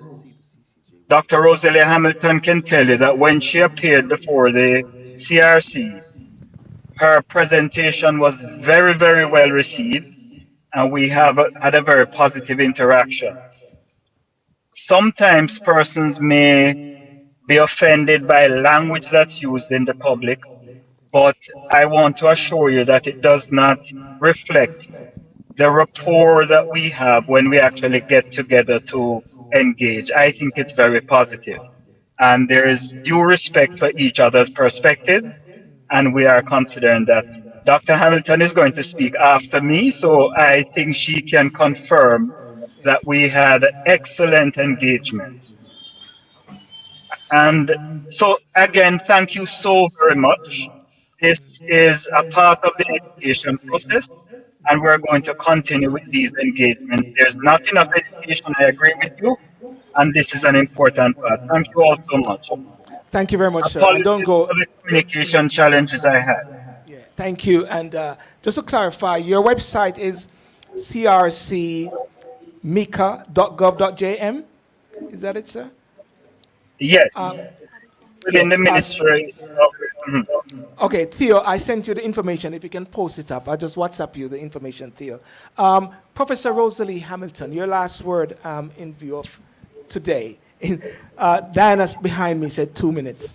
Let me join Ambassador Mead by thanking you, Sylvan, and your team for this excellent forum.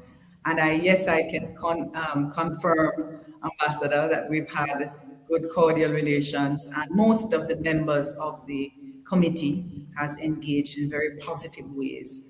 And I think that together as a nation, we can pull a constitution together that moves us forward.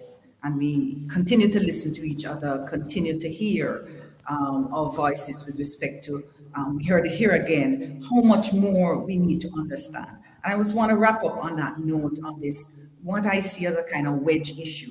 You know, it's not a presidential versus ceremonial in any simple way. These are very complex issues. And I think when we try to frame the issues that way, we lose the important essence of what we're up against. We're up against moving away from a system that benefited a few, that concentrated power.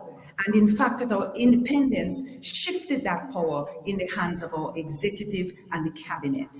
We have in 61 years, and we've tried to make that work. We are now saying it's time to decentralize this power, to give room for more voices. The Jamaican people have grown up. Many of us understand these issues, and we want to have a say in ensuring that we make the best decisions.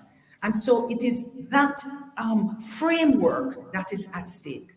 And I want to just urge Jamaicans at home and abroad to let's not see these as wedge issues. We're all moving in the right direction. We want better for our Jamaica.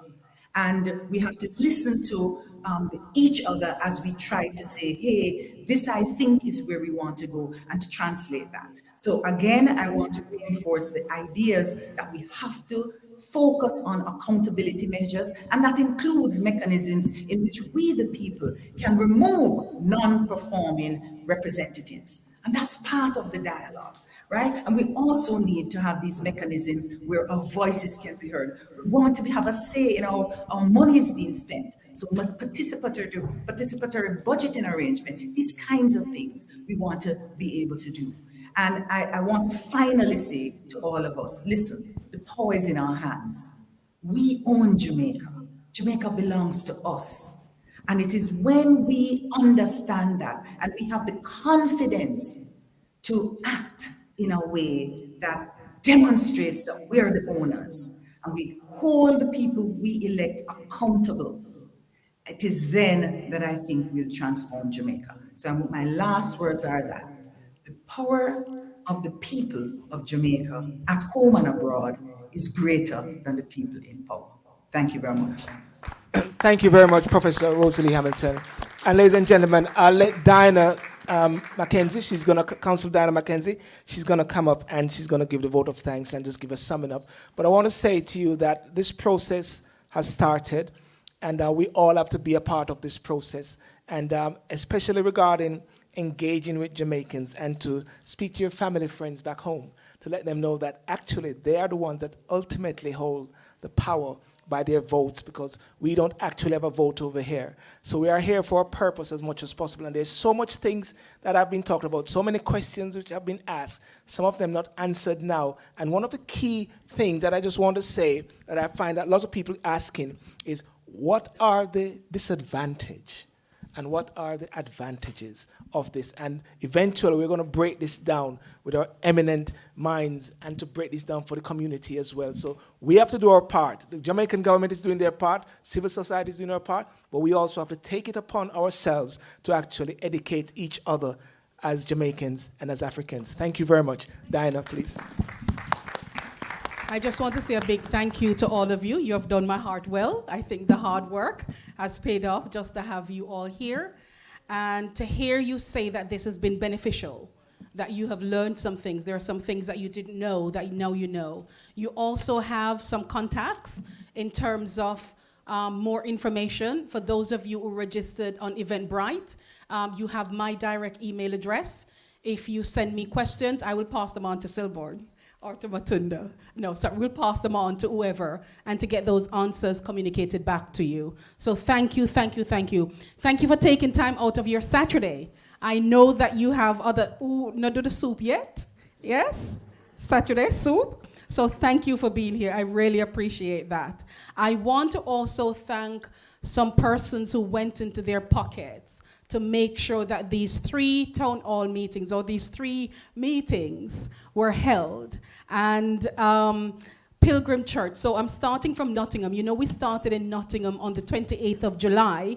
We went to Birmingham on the 12th of August, and we are in London on the 26th. So I just want to say a big thank you. They might hear me via stream, so they know I did not forget them. So you have the Pilgrim Church in Nottingham. You have the ACNA Center, that's ACNA Center. You can Google that. It's a place where Jamaicans, I know in London, I don't know if you have a major gathering place, but in Nottingham for Jamaicans, we have the ACNA Center, and they hosted our very first one, and they also looked after us with cooked food. So I want to say thank you to ACNA.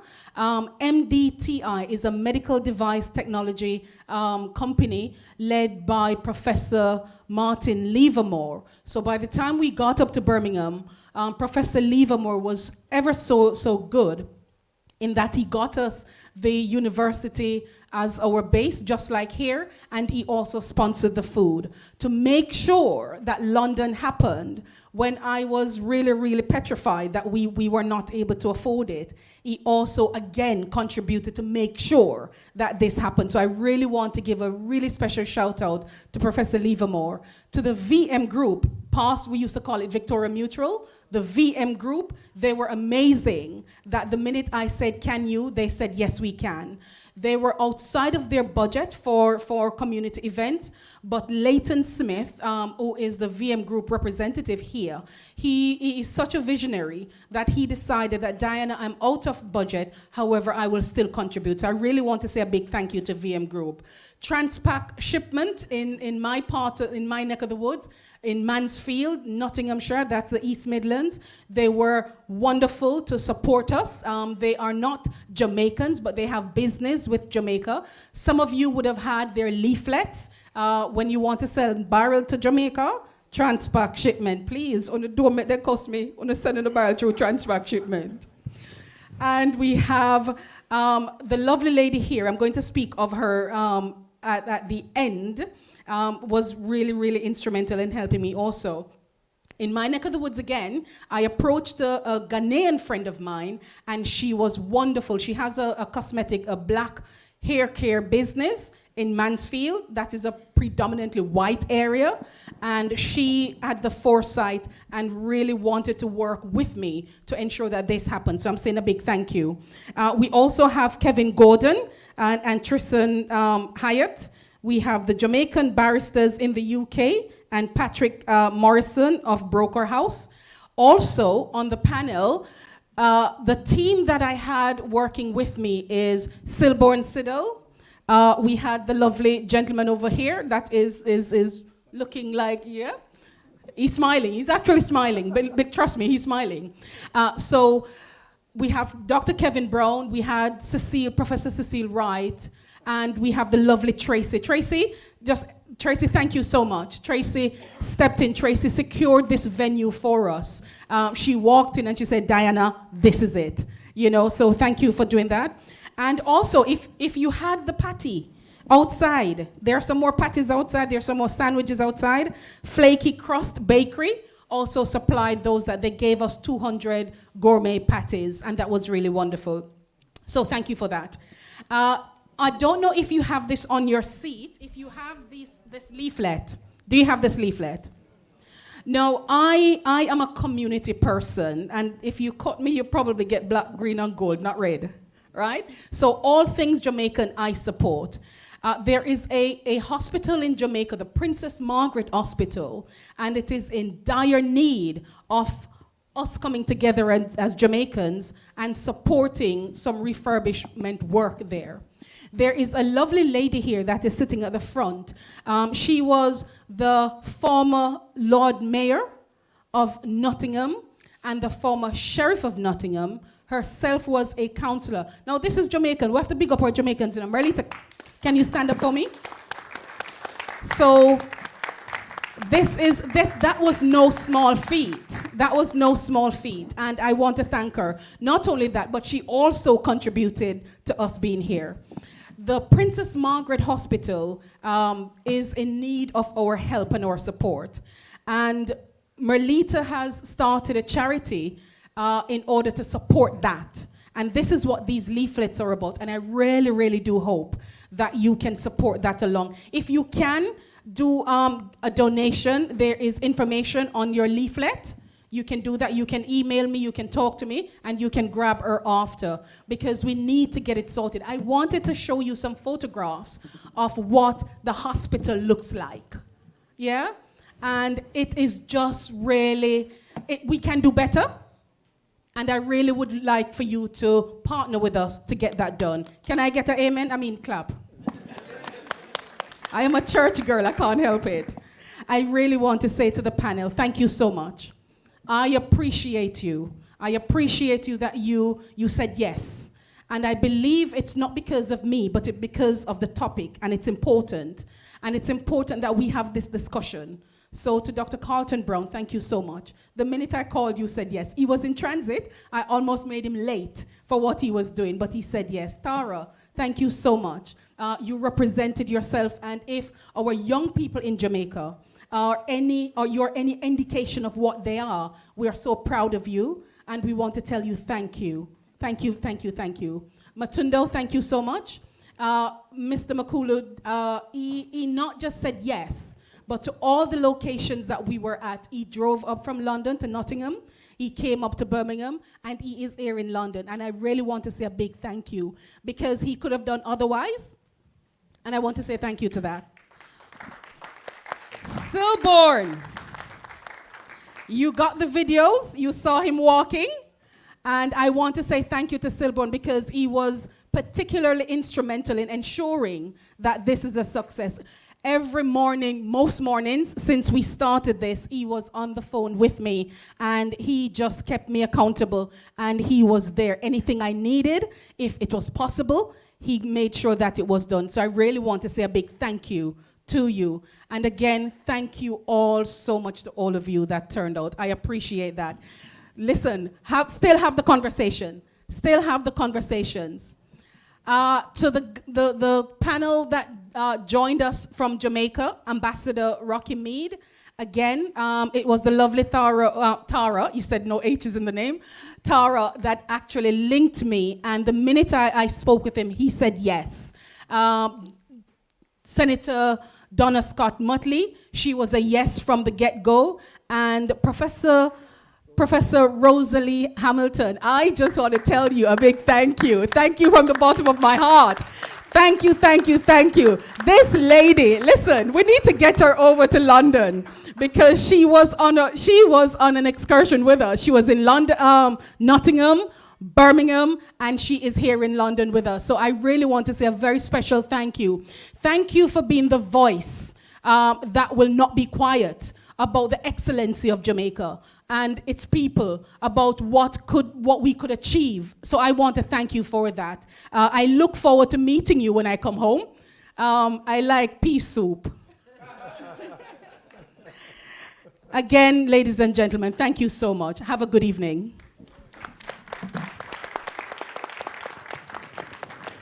Thank you.